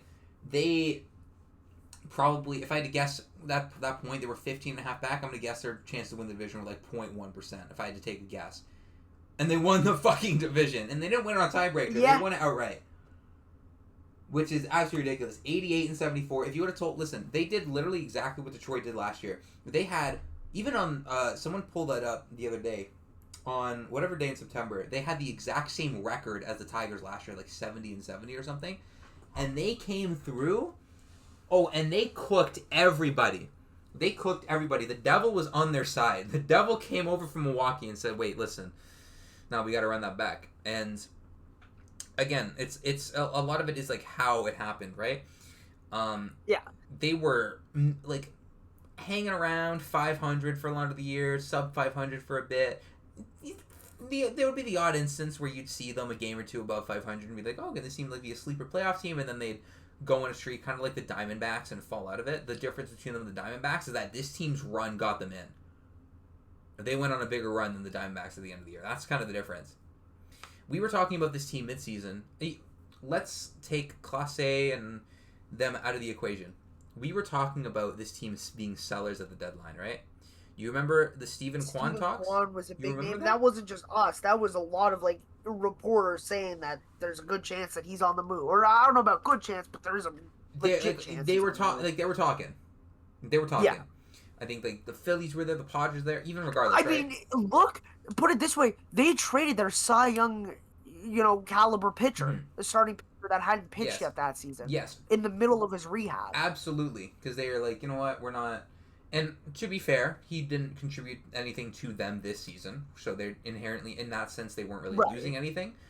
But you could have looked at that and been like, yo, wait, that's an arm that we're going to get down the stretch. It's a big October arm, whatever. That kind of tells me that they didn't fully expect to make the playoffs at that point. They didn't. They were very... If they did, they would have went out and even got, like, someone. Maybe if it was, like, even, like, a low-key. They didn't really do that. Okay. They didn't really do that. They were still able to absolutely go on a ridiculous run. I'm pretty sure they have the best record in balls after the All-Star break, in large part due to September. I think they went like 18-4 over the last 22. But yeah, man, they went absolutely ridiculous. I gotta give them an A-, but yeah. All right, the AL East, the AL East. AL East. Demon Division. First of all, Baltimore. D. Easy. D-. D-. D-. I don't blame you for yeah. I don't blame you for D-. Do you wanna? Yeah, I mean, look, they won over 100 games 2 years ago. And last year they were a playoff team. They won 91 games last year. And they were projected by a lot of people to be back in the playoffs, and projected by a lot of people when people were hitting the panic button on the Yankees. This team was projected to win the division by a lot of people. I'm not saying they were the outright favorite, because a lot of people still had the Yankees. Some people threw the Red Sox in there. But a lot of people liked the Orioles for that division. Granted, a lot of people straight up ignored the massive problem with that team in that their starting rotation was horrid. They lost Corbin Burns, didn't go out and get anyone good. And albeit, listen, Trevor Rogers came in and he was that man. But people kind of overlooked problems with this team going into the season. Very obvious problems, by the way. These weren't low-key problems that you wouldn't have expected. You could have very easily looked at this rotation coming into the season and been like, damn, this rotation does not look good at all. This might cost them. You're looking at a rotation of 4 or 5 starters. They don't even have a 3 that you could reluctantly bump in there. They didn't even have anyone of that caliber. There was a... thing, I think it was CBS Sports, where they had some of their baseball writers predict the divisional standings. I think over half of them were the Orioles, right? Well, no. One of them was the Orioles at 1. 3 of them had them 2. Oh, sorry. A lot of them were the Red Sox. 2 of them had them 3. So it's the fact that nobody had them doing worse than 3rd. Absolutely. That's a disappointment, to say the least. And, I mean, Adley Rutschman, I don't know what's going on. That's not the same Adley Rutschman that we've seen. Absolutely. This is a completely different baseball player. He went from being a 5-win player not that long ago to literally being like, there's a chance you're not even looking at him on this roster next year. Look, I'm not even saying from just a stat standpoint. Obviously, his stats have deteriorated, and he's not the same player he once was in 22 and 23 when he had 5.5 WAR seasons. Even last year when 2.7 F4, still with the 103 WRC+. this year down to 92 with a 1.2 WAR. Obviously not good. But it's more than just that. Mechanically, I've seen a lot of people talking about his swing, and I've seen it for myself. His swing looks so stiff and robotic. Yeah, it's It bad. doesn't look good. That's a huge red flag for me because he completely, it looks like, changed what made him the player he was. And I don't know if that's something that it is an easy fix, because if it was, I feel like it would have been fixed already. Mm-hmm. They had a So, lot of things go wrong for them this year too. Their off-season moves as well just did not work out. Tyler O'Neill was obviously he missed a lot of time with injury, but when he was there, he wasn't good, right? put it this way: their two best hitters this year were the Padres' rental Literally, acquisitions at the literally, deadline. So literally, like it wasn't Gunnar, it wasn't your first overall pick Adley Rutschman, it wasn't your other first overall pick Jackson Holiday. they missed so much production that they had last year. Like Gunnar still had a very good season. He was a 4.5 win player this year, but that is still a dip from his 8 win season last year. Santander hit 44 for them last year, and they could not replicate that production.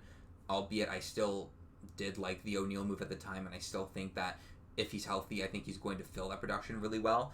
But like other guys for them, like Mountcastle was awful. Before they traded Cedric Mullins, he was not looking very good either.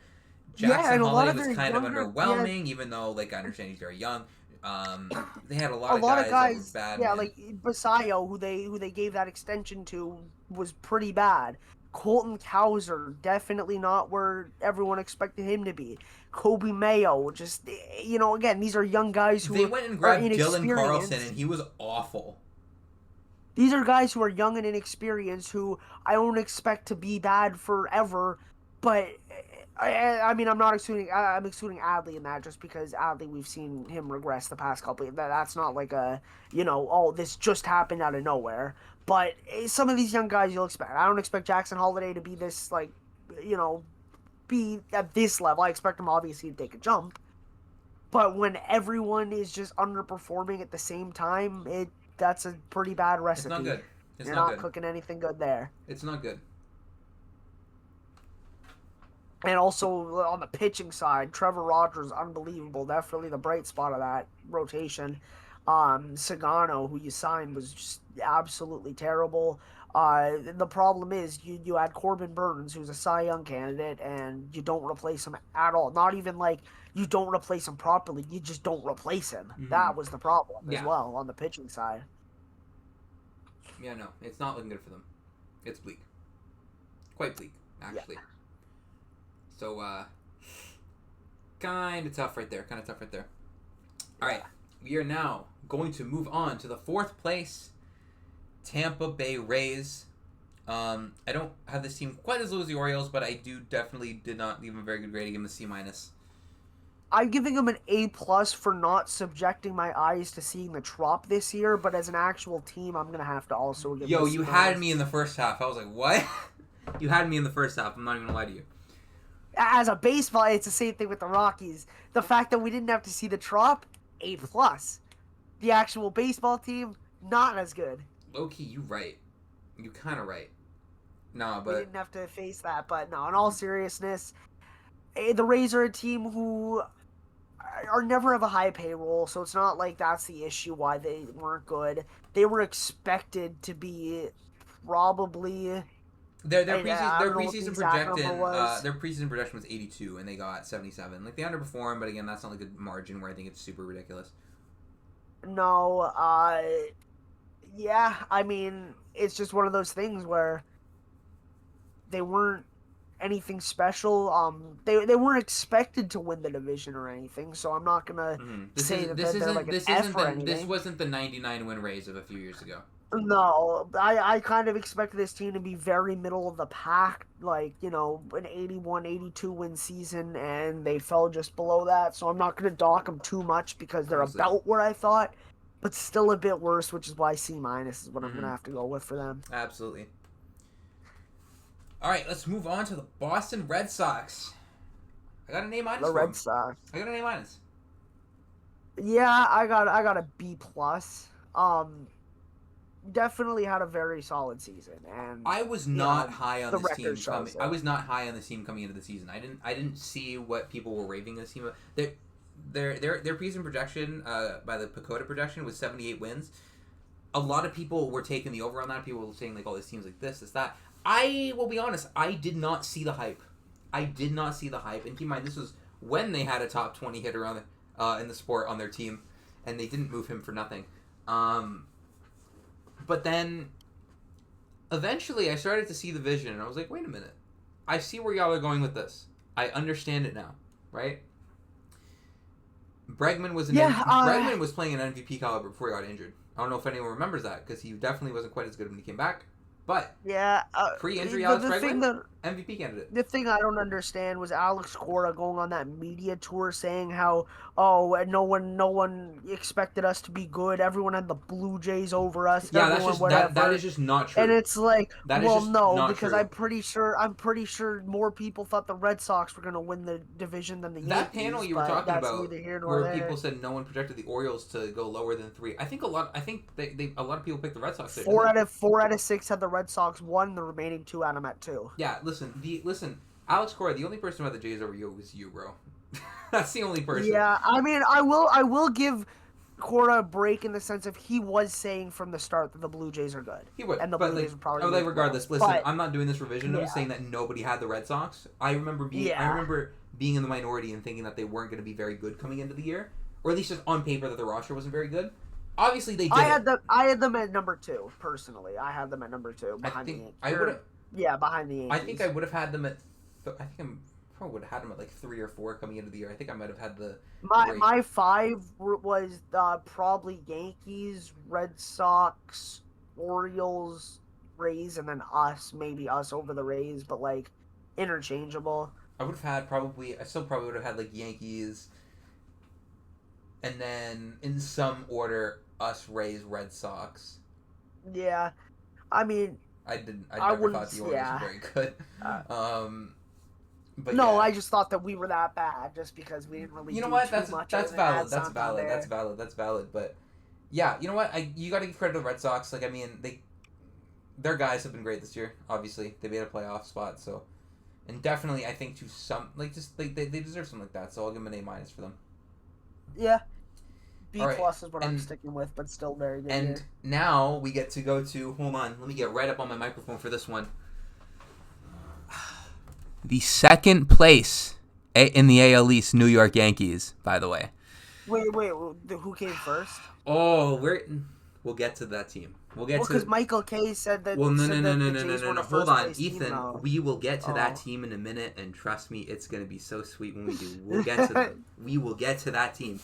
The New York Yankees. I actually also have them at an A-. I have them as an A-. They were projected to be one of the better teams in the AL East. That is something that is true.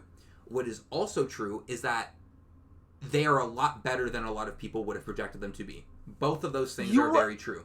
You, and I don't specifically mean you, like you, but you as in the average person, you would be lying if you said that the Yankees would be able to, make up for Soto's production. Soto's production, Garrett Cole went down with the injury to start the season. I think that's a thing that right now, like a lot of people, like we kind of forget about that. Yeah, they were without Garrett season. Cole. Like that was a massive thing when the news broke that Garrett Cole was going to miss the entire season. And it was like, oh shit. People were hitting the panic button on the Yankees like right then and there saying, oh shit, the East is wide open. They might not have the East anymore. It might be the Orioles, it might be this team, whatever, right? And they still won 94 games. I think that's what they won last year, if I remember correctly. But I give them this A- for multiple reasons. Number one, I think this team is honestly, I think they're better than last year. Like, I know they don't have Soto. I like this. I think this team is better than last year. They have I think they have definitely a better position player core. Judge is pretty much just as good, like maybe slightly worse, but even so, what's the difference between 11 WAR and 10 WAR? It's like big whoop, whatever, right? Yeah. I think the players around Judge, I can rely. Like this feels like a lot more reliable of lineup. Like Trent Grisham, Ben Rice, Stanton is a lot better than he was last year in his limited sample. A lot of guys are a lot more reliable. And even in the rotation, like, obviously everyone expected Max Fried to do well. They had a lot of other guys step up as well. Before he went down with the injury, Clark Schmidt was really good. Right. Luis Heel came back and he was fine. Their bullpen was up and down, sure. but keep in mind they like even with like, you know, kind of people hitting the panic button coming into the season, like they still had guys like Devin Williams, like terrible, right? Like that was a big thing. Yeah, I mean they definitely had guys step up. They kind of went with the I guess the next man up kind of thing, where one guy goes down, someone gets their back, and I think that David Bednar was probably one of the more underrated pitching moves that any team made at the deadline, because he really solidified that bullpen and kind of righted the ship after a rough first outing as a Yankee. Amen. He was great. I'm not going to say the same for guys like Doval and Bird, because obviously that would be lying. But yeah, I mean, they definitely had guys step up. Cam Schlittler was very good for them in the rotation. And I think anyone would have expected, if the Yankees were to be having this good of a season, that Devin Williams would be the closer of that team and be the legitimate number one guy in that bullpen, and he wasn't. So that's also just... honestly, like his production wasn't very good at all, and name value honestly kept him in there. Like, genuinely, it's because and I'm not saying just name value. I'm saying that because you know the talent that's in there, and so you don't want to just give up on that just because he's having a rough stretch, right? And I'm totally confident whether it's a Yankee or not, he'll be back. He'll be back, and I'm totally sure of that. But the Yankees did have a lot of things going against them this year. You know, injuries coming into the year, just things not going so great, right? But they still managed to pull it off, and that is really what matters. So that's why I got to give them an A-. So let's move on to our last team. Say it with me, Ethan. The first place in the AL East. Say it with me. The Toronto Blue Jays. Oh my goodness baby. Gracious. That feels good to say. It feels amazing. I was told this wasn't a first place team according to Michael K, but look at us now, bitch. Sorry. It's amazing, man. It's amazing. Well, let's just go really quickly back to the CBS Sports projections. I'm going to call them out by name just because why not? I can. RJ Anderson, Blue Jays, 4th place. Mike Axisa, Blue Jays, 5th place. Kate Feldman, Blue Jays, 5th place. Matt Snyder, Blue Jays, 4th place. Dane Perry, Blue Jays, 5th place. Julian McWilliams, Blue Jays, 5th place. And I'm not just singling them 6 out, because I'm not going to lie and say I thought the Blue Jays were going to make the playoffs, let alone win the division. But it's important to note that they did. They did. What they going to say? What are they going to say now? What are they going to say? I'm going to put my bias aside, though. I think the Blue Jays, I'm going to say an A. I'm obviously not going to, be that guy that says, oh, well, it's actually like a B or something. Because, anyone would tell you that it's at the minimum an A season. I've been on record. I've said it multiple times on here. When the season started, once all of the,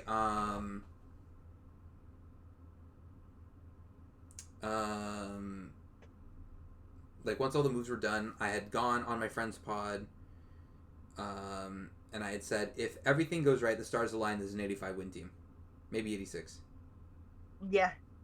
And it's funny you say that, because the stars aligning, I would have never told you this, right? Santander being healthy, hitting 40 home runs was a part of the stars align. That would have been part of the stars align. The stars align would not have included Santander missing most of the season. It would not have included Scherzer not being good when he pitched and then missing a good chunk of the season as well. It would not have included guys like Jose Barrios kind of being quite shaky, and even Bassett was kind of shaky at times. It would not have included stuff like that. Not at all. Not at all. Right? But you got so much from their position players, especially. They got so much production from a lot of guys you wouldn't expect. Nathan Lucas, 103 WRC+. The big one, the big one is Springer. The big one is Springer. Everyone. Oh yeah. I thought he was cooked. Me and my friend were on his podcast Yeah, I thought so too. in the winter doing off-season stuff, and we had him, like, we backed out of it pretty quick because we heard it. Once we heard it come out of our mouths, we realized how ridiculous it was. We were like, George Springer for Ryan McMahon, like, salary dump kind of thing. And then we were like, wait a minute, actually, I don't know if I like that very much. I don't know if I like McMahon, but that's the kind of, like, things that we were thinking about. Like, he looked like a fully cooked product. You know what I mean? Yeah, He I looked mean, like a his fully 2 cooked seasons product, prior, and two he's probably seasons going to win prior Comeback to Player of the this, Year. yeah, 2 years prior to this, he combined for a 3 WAR, and he had a 4.9 this year, F4. It was not pretty. I mean, there's just nothing to say about him other than just unbelievable, because that is arguably his best season in the major leagues. Absolutely. It is his best offensive season, definitely, I think. I think it is. His best overall season, I'm not quite sure, just because, like, obviously when he was Right. an elite player of the Astros, he was still providing really good value in center He field. had a year where he had 30. 2019 is the only year I'd say that he had a better year. Offensively, it's close. I mean, he did hit 39 this year, but he kind of did everything a bit better this year. This is his best offensive season. I just think, like, overall as a player, his 2019 was better, just because he was able to just, like, he was providing really good value at a premium position, good defense, all of that, and I think that just outweighs the gap, the slight gap in offensive production. You know what I mean? This is also a year where Vladimir Guerrero Jr. had 23 home runs, and the power that everyone said was going to come just never did, and he still, finished with a WRC plus of 138 and on a first place team, which never gets tiring to say. A first place team. Absolutely. Like, you had like Alejandro Kirk had a big time bounce back season. Obviously, you said Aston Barger was a big contributor. Tyler Heineman was ridiculous too off the bench. That guy was like a 2-win player in like what felt like 4 plate appearances. Yeah, for sure. I mean, Varsho, his return was much needed to this team. Also, one of the stars aligning kind of thing would not have been Andres Gimenez OPS starting with a 5. You know what I mean? Yeah. It would have been him definitely being close to a league average hitter. Davis Schneider was really good. All things considered, Andres Gimenez didn't have the worst year when you think about the injury and his defense. You can get away with that when you get the production from guys like that you wouldn't have normally. And the thing with Barger is Barger he finished with a 104 WRC plus, and his OPS was about 745. Yeah. And it was looking like at some point in the season he was finishing with a 130 WRC plus with an OPS of about like 810, 815. It's some growing pains. He definitely has like chase problems, stuff like that he's gonna have to iron out. But when he's on, he's legitimately just like he feels like one of the most unstoppable hitters in the league when he's on. But regardless, they like a big part of the reason why they had a lot of this offensive production they weren't getting is because they fucking got Don Mattingly the fuck out of that goddamn offensive coordinator role. They said, listen, you know that thing that you took away from us that made our offense good? We want it back, so get the fuck out of this damn role. He went back to being regular bench coach. My favorite thing is when they show something, like when we're losing, and then he's just like smiling on the bench. Oh, man. I was convinced he was a double agent. I still can't believe that he saw this team that was top 5 in home run in 2 years, or like 2 years in a row.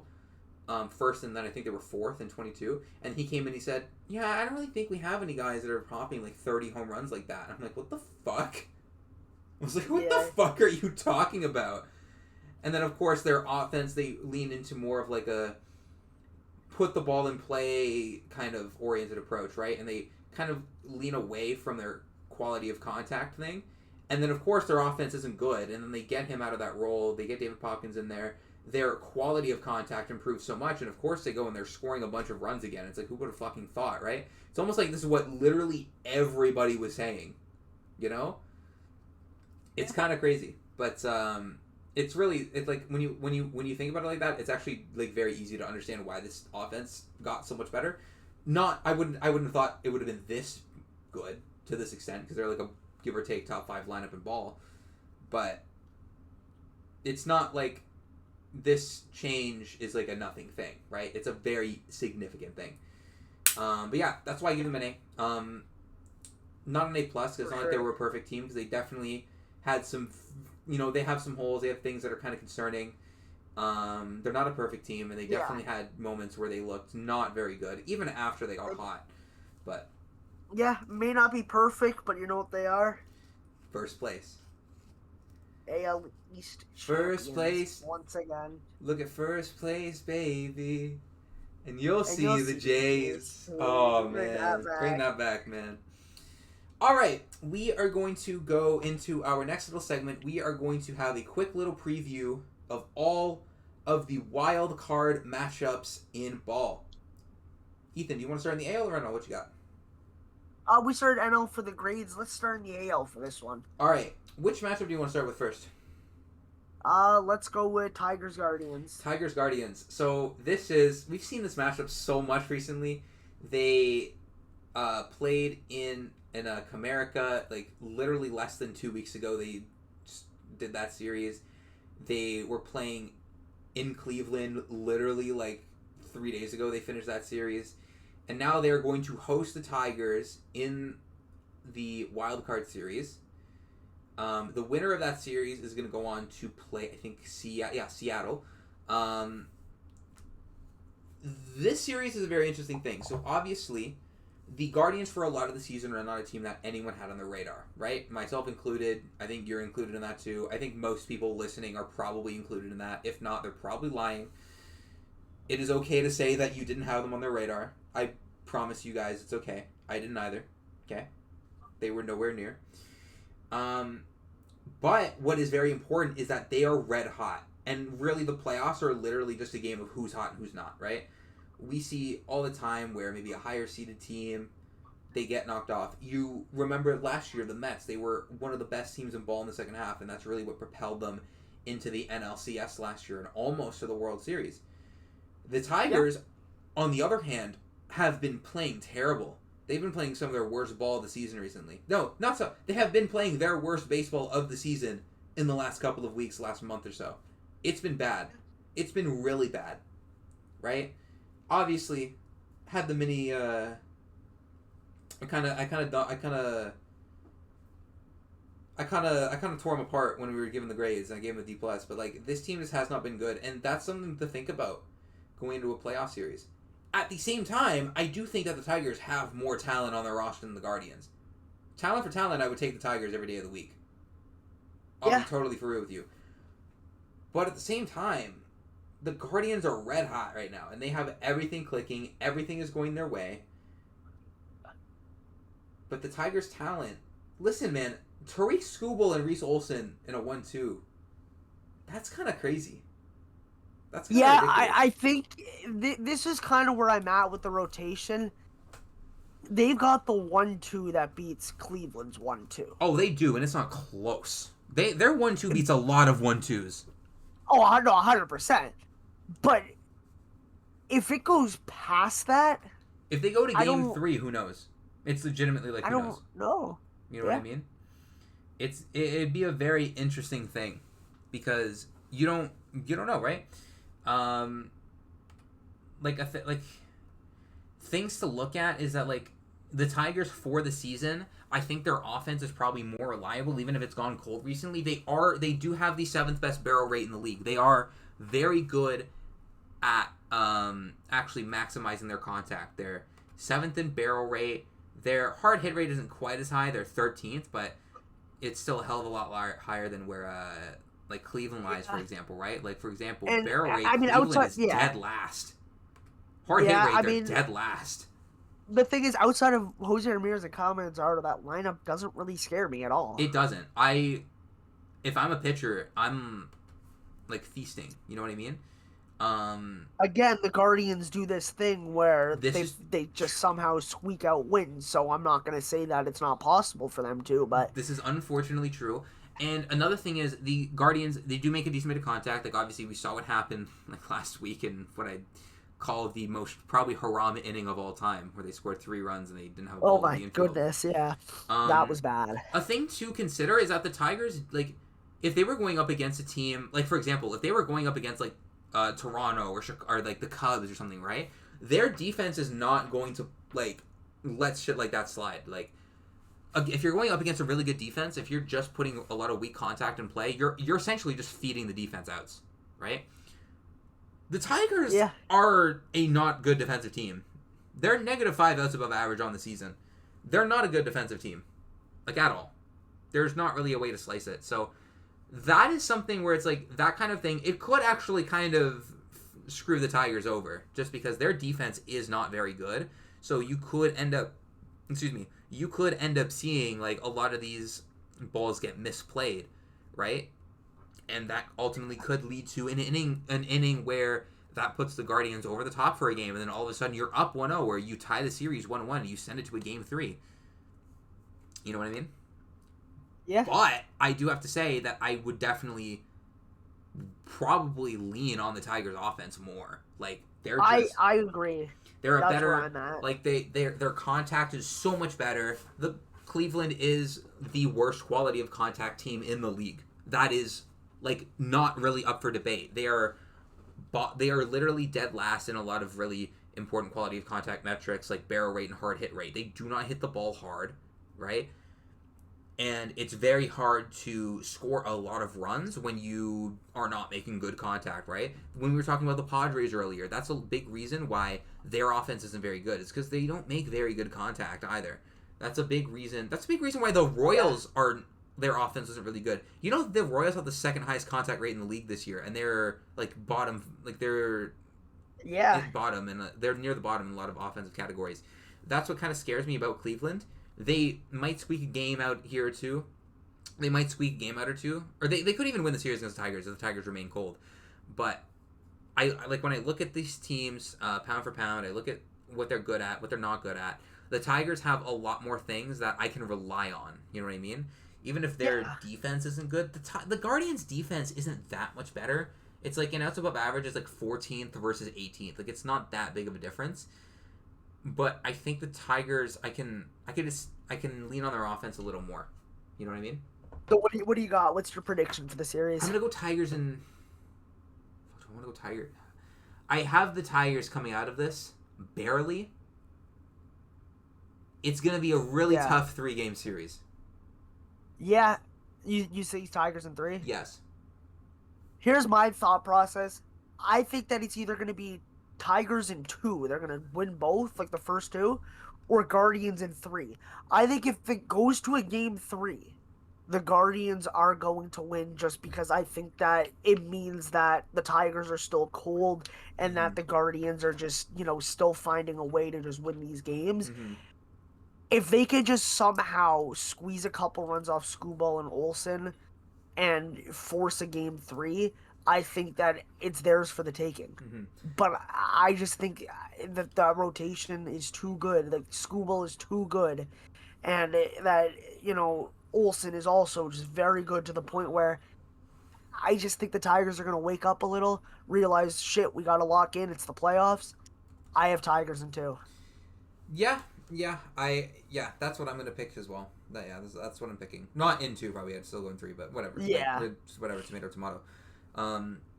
Again, the Tigers' rotation is just better, and I think their offense is better. And even if they're cold right now, I think it's still like they have guys where it can be good enough to just get them past Cleveland. So that's what we got there. We'll talk about the other one. This is the more interesting one. This is Yankees Red Sox. Yes. This is the one this is gonna get the 7 p.m. starts. This is gonna get the primetime slot. 6 p.m. I think they gave them, but yeah. 6 p.m. Whatever. Oh, did they already give the time slots out? Yeah. Oh, I didn't know they already gave them out. Regardless, whatever. This is gonna get probably the primetime slot. I would imagine. Yes, that is the series that everyone's looking most forward to, and for right reason. Easily, and this is a lot more interesting. So the Red Sox they have the best pitcher in the series. They have Crochet. They have probably the better bullpen. Their bullpen has performed a lot better. They have the best relief pitcher in the series. Not that the single best reliever is going to make a massive difference, but you know what they don't have? They don't have the lineup of the Yankees, and they don't have Aaron Judge. They don't have the depth of the offense. Exactly. They do not have the mashers that the Yankees do. The Yankees have the best lineup at ball. I don't really want to hear otherwise. I don't want to hear about any other team. I don't want to hear about this team, that team. They have the best lineup at ball, and I don't think it's close. I'll say this. People love to just hate on Judge in the playoffs, saying, oh, he's not a good playoff performer. Let's say that's true. Let's say, hypothetically, Judge does nothing in this series. Are you going to tell me that they still don't have Grisham, Stanton, Bellinger, Rice, who've all been so good. Like, Absolutely. this is such a deep team that if Judge isn't performing, it's not like last year where Soto has to do all of the heavy lifting. They have an actual lineup of players who can help with the lifting. Exactly. You're looking at guys like Austin Wells and Paul Goldschmidt as like your depth guys. Yeah. You know what I mean? You're Even at guys like Jason Dominguez. Jason Dominguez. As a platoon. Ryan McMahon's like one of your worst hitters in your lineup, and he's like not that bad. Yeah. Like, this team is really, really good. This team's ridiculous. This is like one of the craziest 94 win teams. I do think that the Red Sox, I do trust the Red Sox rotation a little bit better. I like Crochet Bayo a little bit better than I would like the Yankees rotation in the series. Yeah. I do think that it's the Red Sox have the better pitching staff. The Yankees have the better offense. That's ultimately what it comes down to for me. The Yankees have the best offense in baseball. Like, they have the best WRC plus. They're 119. Second is 113. They've scored the most runs in the league. They hit the most home runs. And if you want to go by like most quality of contact metrics, they're first. Like, they're first in barrel rate, a full percentage point above the Angels. They're 0.3% ahead of the Mets in hard hit rate. They lead the league in average exit velocity. They got it. Yeah, they got it. And as you've said multiple times, that home runs are king of the playoffs. Home runs rule the playoffs. When it comes down to it, I gotta go with the team that hits more of them. Mike Petriello, he did this study. I don't know if you've seen it. I've definitely mentioned it before. I don't know if you actually like seen the study or not. I don't know if I've seen it. It was back in 2020, and it went back like 70. If you have it, I would like you to send it. It went back like 20 plus years. I'll find it for you and I'll send it to you. Yeah. And it measured all the data. It was done in 2020, so obviously the last few years isn't. Yeah. Home runs. I mean, you could send that after. It doesn't. Yeah. I found it.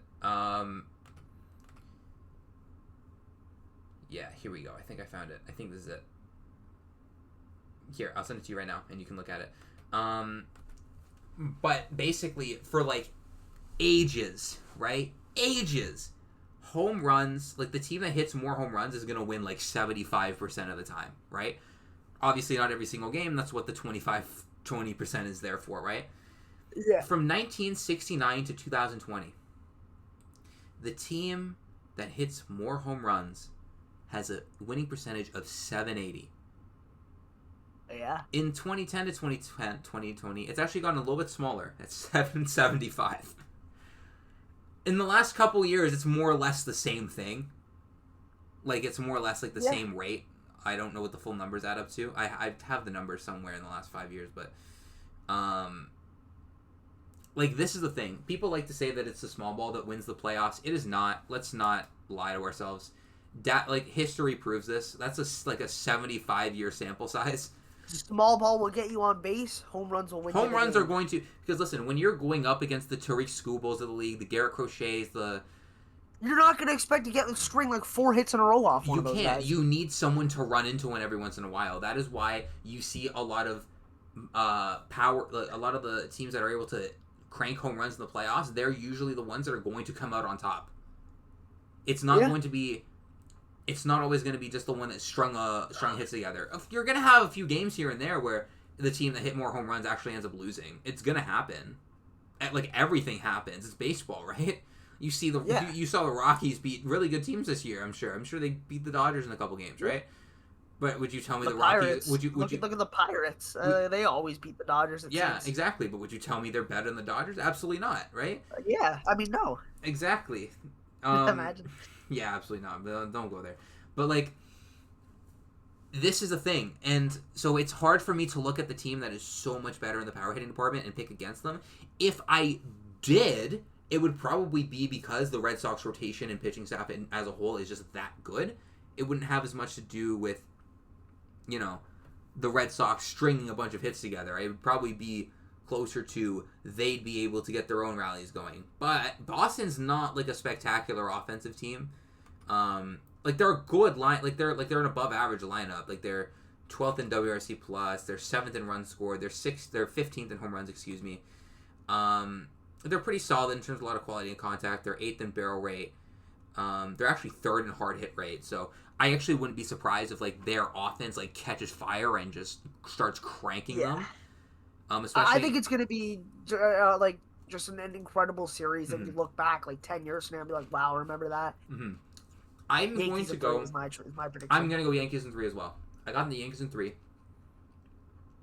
The Red Sox probably get the Crochet game because like it's Garrett Crochet. Respectfully, they got one, and then the Yankees they're going to start hitting like the home run derby. Yeah, That's what's going to happen.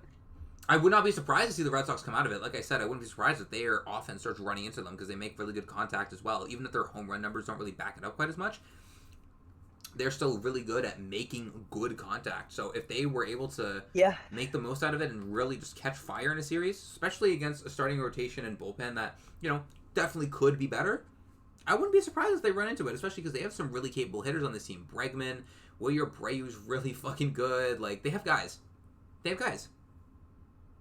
Trevor Story's been having a bounce back season as well. He's going to be in like comeback player of the year combos as well. Like they have guys.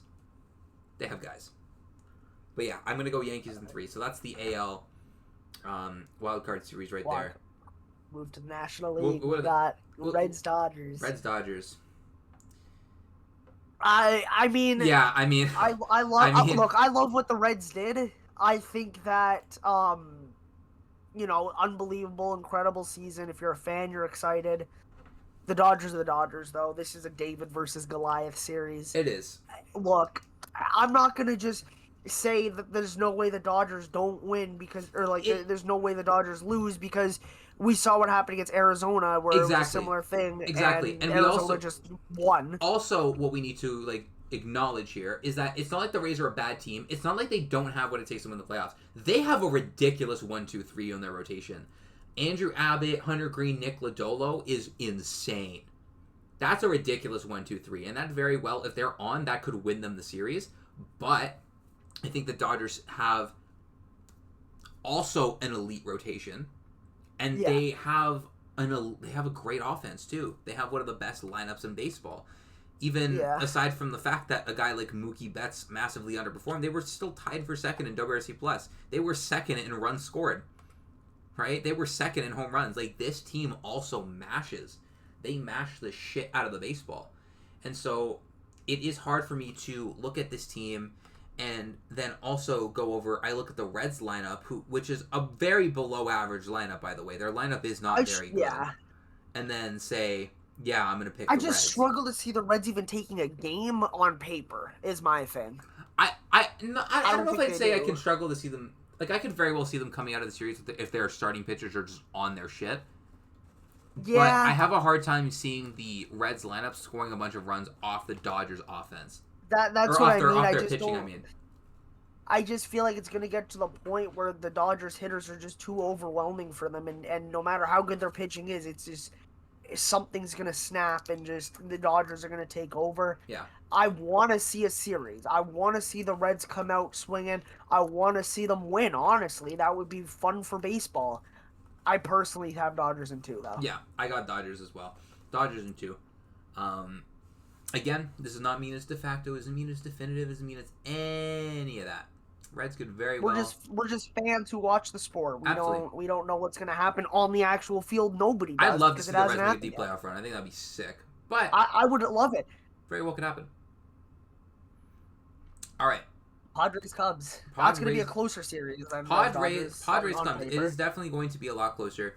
There's definitely some things you got to look at. I totally have my article. I wrote about it right up next to me. That's like my little notes. One thing that you got to look at is whether, what version of the Cubs team you're going to get. If it's the first half Cubs, the second half Cubs. Second half Cubs are still good, but it's no doubt the first half Cubs were so much better. A lot of their position players, PCA, Seiya Suzuki, Michael Busch, Carson Kelly, all had massive dips in production in the second half, which, granted, they had other guys pick it up in the second half, like Ian Happ, Nico Horner, Matt Shaw, were all a lot better in the second half. But that offensive production that they lost from guys in the first half is bigger than what was made up for, right? So if some of those hitters can get hot, PCA, he's hit 2 home runs. He's hit home runs in 2 games in a row. He says, I think, before today's game, he had 4 hits in 3 games, something like that. Maybe, listen, he might be on the precipice. I don't know. I don't know what he did today. I don't know if he went over or if he got another hit or something like that. But he went 1 for 3. Look at that. See, he's got hits in 4 straight games. So maybe that could be something. But I think that's a big thing to look out for in the series is how the Cubs offense performs. Yeah. Another thing What? is that the Padres have big time injuries on them. Ramon Yeah. Laureano, Jason Adam, big time injuries. Those guys will not be playing. Ramon Laureano was the second best hitter on the Padres from his time there until, he went down. That's a big time loss for them. The other thing too, like we were talking about quality of contact with the Padres earlier. It's not that great, Yeah. It's not pretty. It's very much not pretty. They're near the bottom of the league in a lot of quality of contact metrics. They're dead. I wrote this yesterday. I wrote these down yesterday. It might have changed in the day. If it did, whatever. I don't really care. The point still stands. They're second to last in hard hit rate, 27th in barrel rate, 25th in average exit velocity, 28th in home runs, 23rd in slugging. It's no wonder they were 19th in runs scored despite being 13th in WRC+, because you can't hit for power. It's kind of tough. And so I kind of trust the Cubs there too. And you know how we were talking earlier about like the Tigers, Guardians, how the Guardians' ability to just make a lot of weak contact, maybe like if just put balls in play and shit, that could end up hurting the Tigers' defense just because their defense is very good. Yeah. You know how I was saying if it's a good defense, you're just basically feeding them? This is what I was talking about. The Cubs' defense is it's the best defense in the National League. It's not close. They have defensive demons all over the diamond. And if the Padres are making a bunch of weak contact, hitting a bunch of routine grounders that means Dansby's going to have to go to his right and get, or go up the middle and whatever, or they're going to have to make PCA run in the outfield. Oh, they're going to feast. Like, you're just feeding them outs. You know what I mean? You'd be feeding outs to a not great defense. This is an elite defense. This is a top 2 defense in baseball. You're gonna feed them. I mean, objectively elite defensively. Yeah. No matter how you look at it. Yeah, like PCA, Nico Horner, Dansby Swanson, Matt Shaw, Ian Happ, like they got it. They fucking got it. They got it, bro. What's your prediction? I'm gonna go Cubs. I do think, however, you could see, like, if the Padres get an early lead, which exactly what I was is thinking. Very possible, because Shoto and Matt Boyd have not been good in the second half. That's probably going to be your game 1 and 2, because Cade Horton's injured. He fractured his rib. He got placed in the IL, I think, yesterday. So he's not going to pitch. He probably would have pitched a game 1, maybe game 2 for them. Yeah, I have Cubs in 3, and I agree, because, like, you have some prolific bats in that lineup still, regardless of, what's been going on this year in terms of home runs. Who's to say that Tatis can't just start off the game with a home run? There you go. Take the lead. You don't look back. Mason Miller closes it out, whatever, and you win the game. They could steal one. But I just like the Cubs in 3. I think that... Yeah, I think that the Padres bullpen is so good that if they take an early lead, even if it's like 3-1, something like that, 2-1, their bullpen is good enough that they can just hold it down, even if they come in like the 5th inning. Like, Robert Suarez, Adrian Morejon, Mason Miller, Wandy Peralta, Jeremy Estrada, and even like David Morgan has come up and doing work. They don't have Jason Adam, and their bullpen is still... It's easily the best bullpen in baseball. It's not close either. It's not close. This is the best pen in baseball. And so you very well easily could see this team come out of a series just because they're able to just knock off the Cubs starters too. The other thing I'm going to tell you is the Padres rotation. You agree it's kind of shaky, right? Like, it's Pivetta. You have a lot of confidence in Pivetta. After that, it's like, like, you're looking at if you want to throw like Michael King, Dylan Cease, or like Randy Vasquez, right? Michael King has not been that good since he's come back. He's had issues with volume. He's had issues with home runs all year when he's pitched, and that genuinely, I think, would be, like, you could consider not even starting him this series. Dylan Cease's underlying numbers are very good, but he has the ERA of, like, a 4-starter. Which, the way I see this series, though, it's kind of like, what is it? Unstoppable force versus immovable object. It's the fact that the Padres' bullpen is so good, but the problem is their power is so bad that when it comes down to being able to hit home runs, I don't know if they could do it. They need the lead for their bullpen, which is their strength to shine, but can they get, you know what I mean? It's kind of like... It's a matter of if they can get that lead. Yeah, and it's not a question of defending the lead. We know damn well that bullpen will defend almost any lead. It's just, can they get those runs, the couple runs, Absolutely, even 2 or 3 runs in a game? It could be just enough. to, Could be enough. Who knows? Albeit, it's not impossible, because again, like we said, Boyd and Shoto have been really shaky as of late, and the Cubs bullpen isn't very good either. Yeah. And the Cubs bullpen's pretty home run prone, so you might even see, like, late in the game, one of the Padres run it, like, you know, Padres run into one here and there, right? You might see a late home run or two from them. With that said, though, I look at this and I have a lot more confidence in the Cubs, just the way they are. So do I. So that's what I got. I guess we move on to filling out our brackets, I guess. Yes, we are.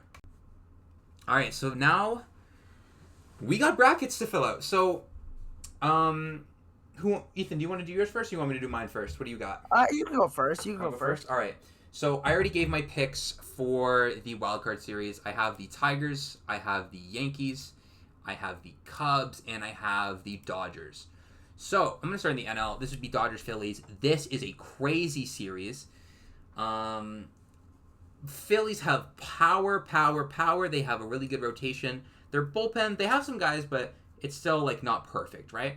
The Dodgers also have question marks. Their bullpen is also very shaky. Probably, you can honestly debate it's even more shaky at this point in the Phillies.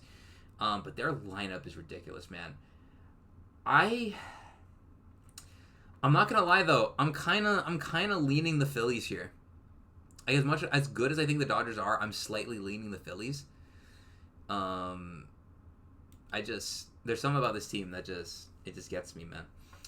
Cubs, Brewers. I'm not going to be one of those people who's going to act like the Brewers are like total frauds. I think they're a very good team. I also think that the Cubs are a very good team. I think if the Cubs are playing at their peak power, I do think that they're probably a better team than the Brewers. But granted, again, like I said during the Padres Cubs thing, the question is whether or not we're actually going to get that, right?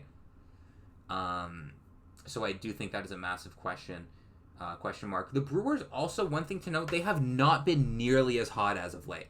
That's a very important thing to, like, keep in mind. They've kind of stumbled coming out of the season. They've lost 3 series in a row. They lost a series to the Cardinals, lost a series to the Padres, and lost a series to the Reds.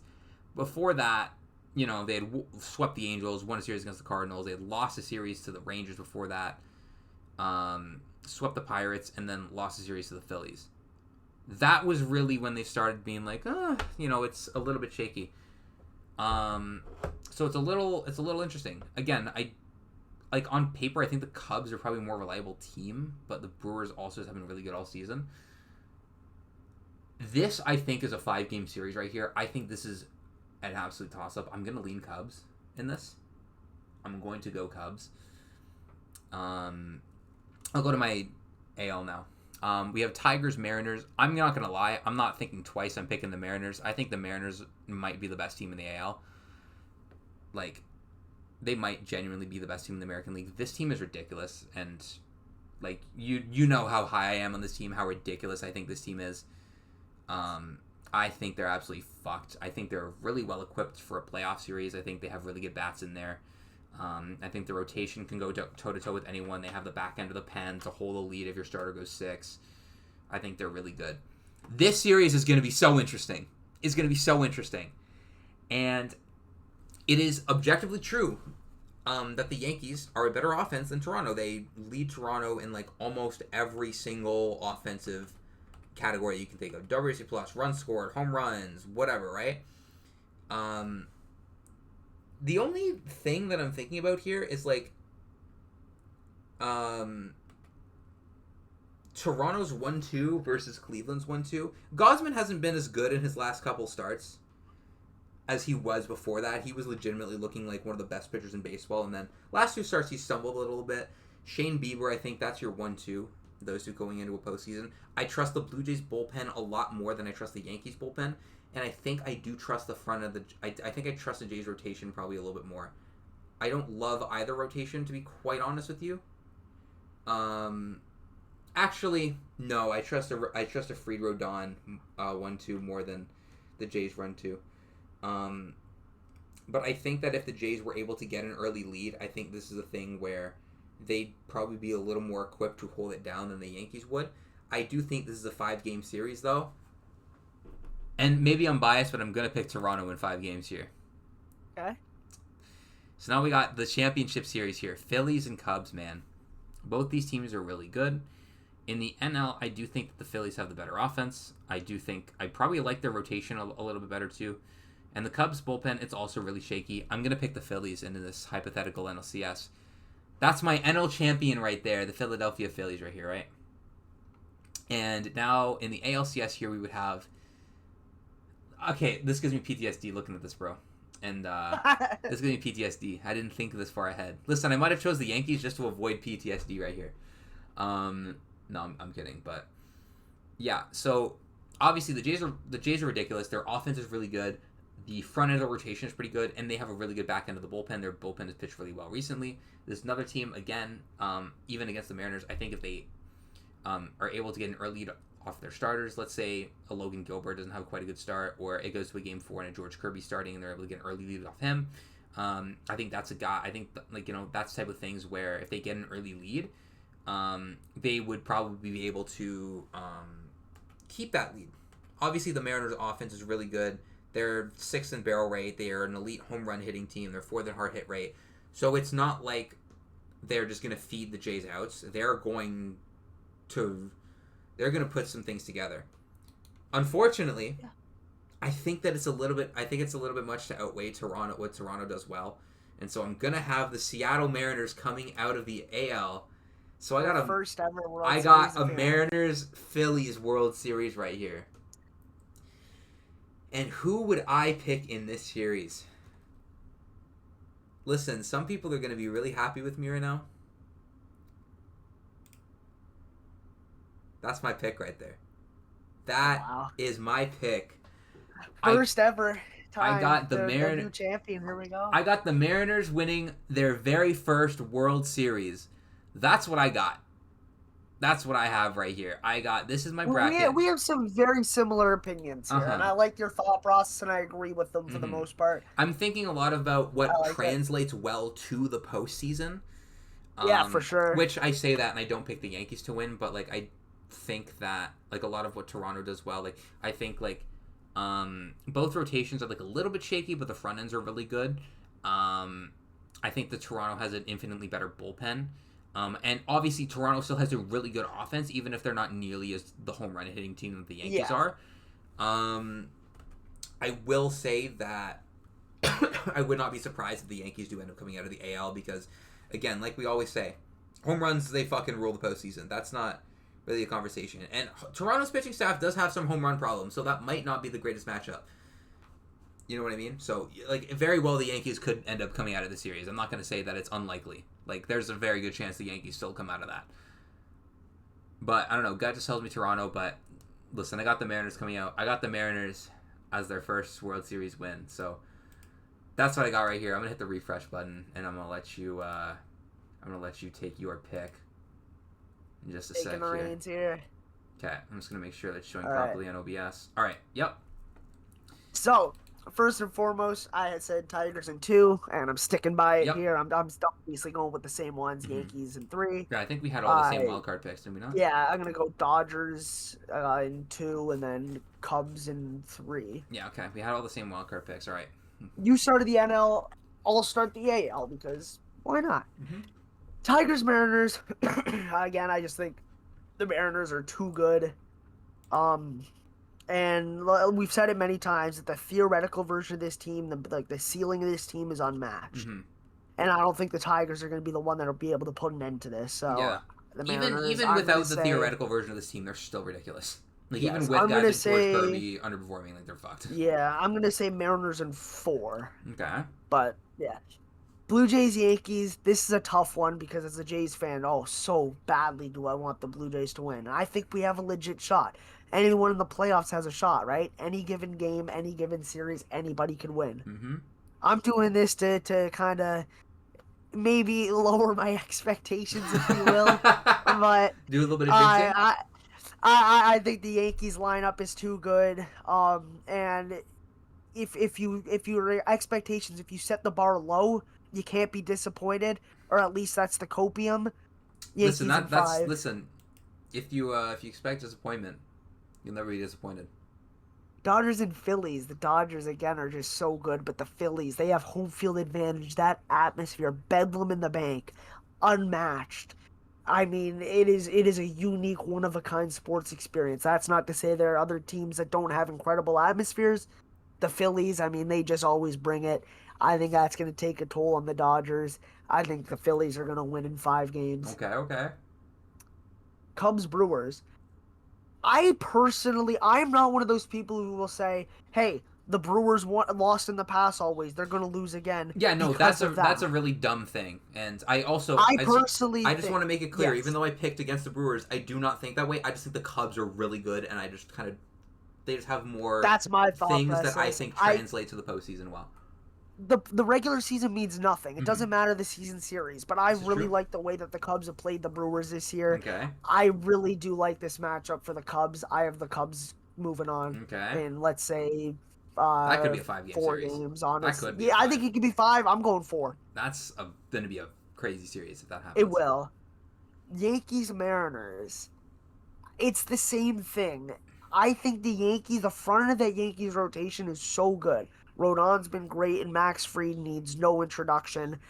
And when you think of the back end of the rotation, the Mariners have kind of struggled. They have a 3, but then it kind of gets mixed up. I mean, you know what I mean. Like Kirby hasn't been himself, Bryce Miller hasn't been great, and obviously they have other guys like Castillo who could fit in that 3. But I just think the Yankees lineup is too good that I don't think it matters who they Mm. have past their 1-2.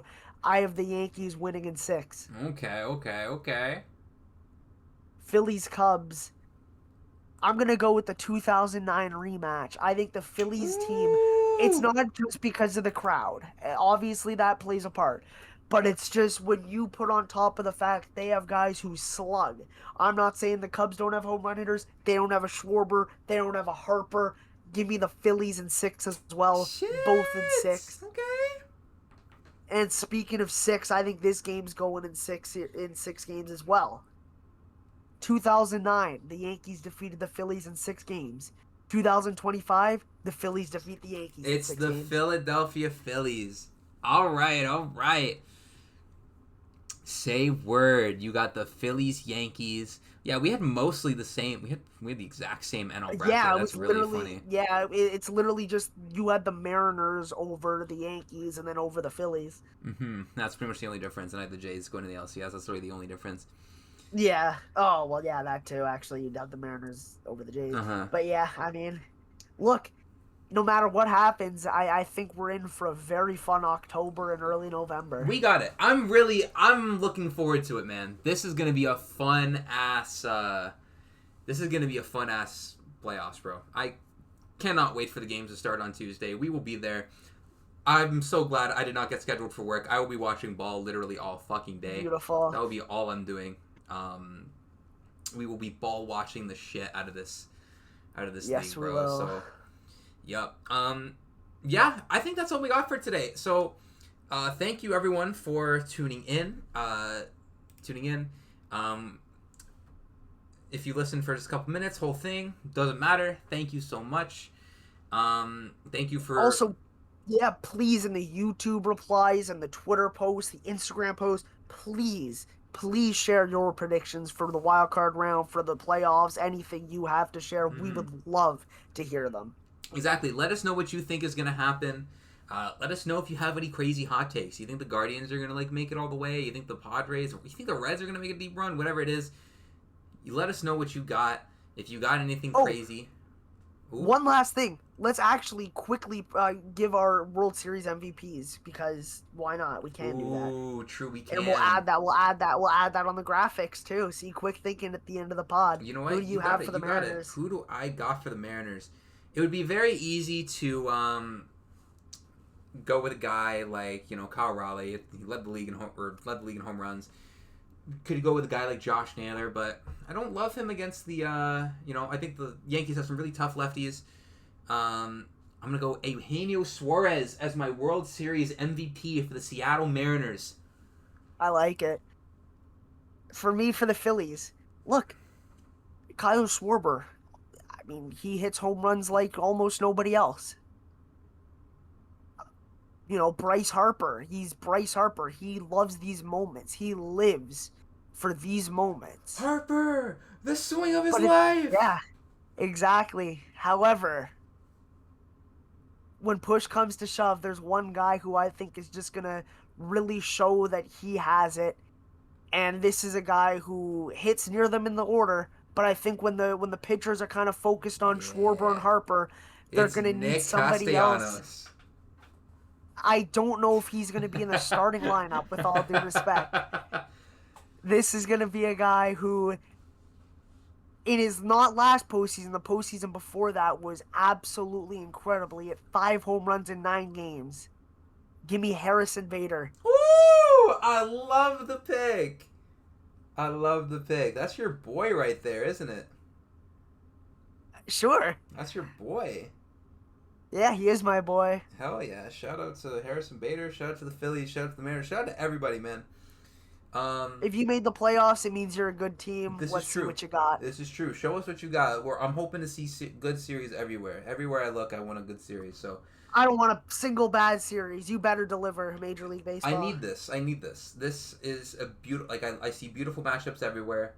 I see a lot of drama. I see a lot of close series. I see a lot of good matchups. I see everything. That's the thing. There's not a single series that I look at, whether it's a series that's in the wild card round or a potential series in the DS or CS. There's nothing I can. That would be like. There's nothing. Where it'd be like, yeah, this looks like this is not going to be fun, or this is obviously going to be this team.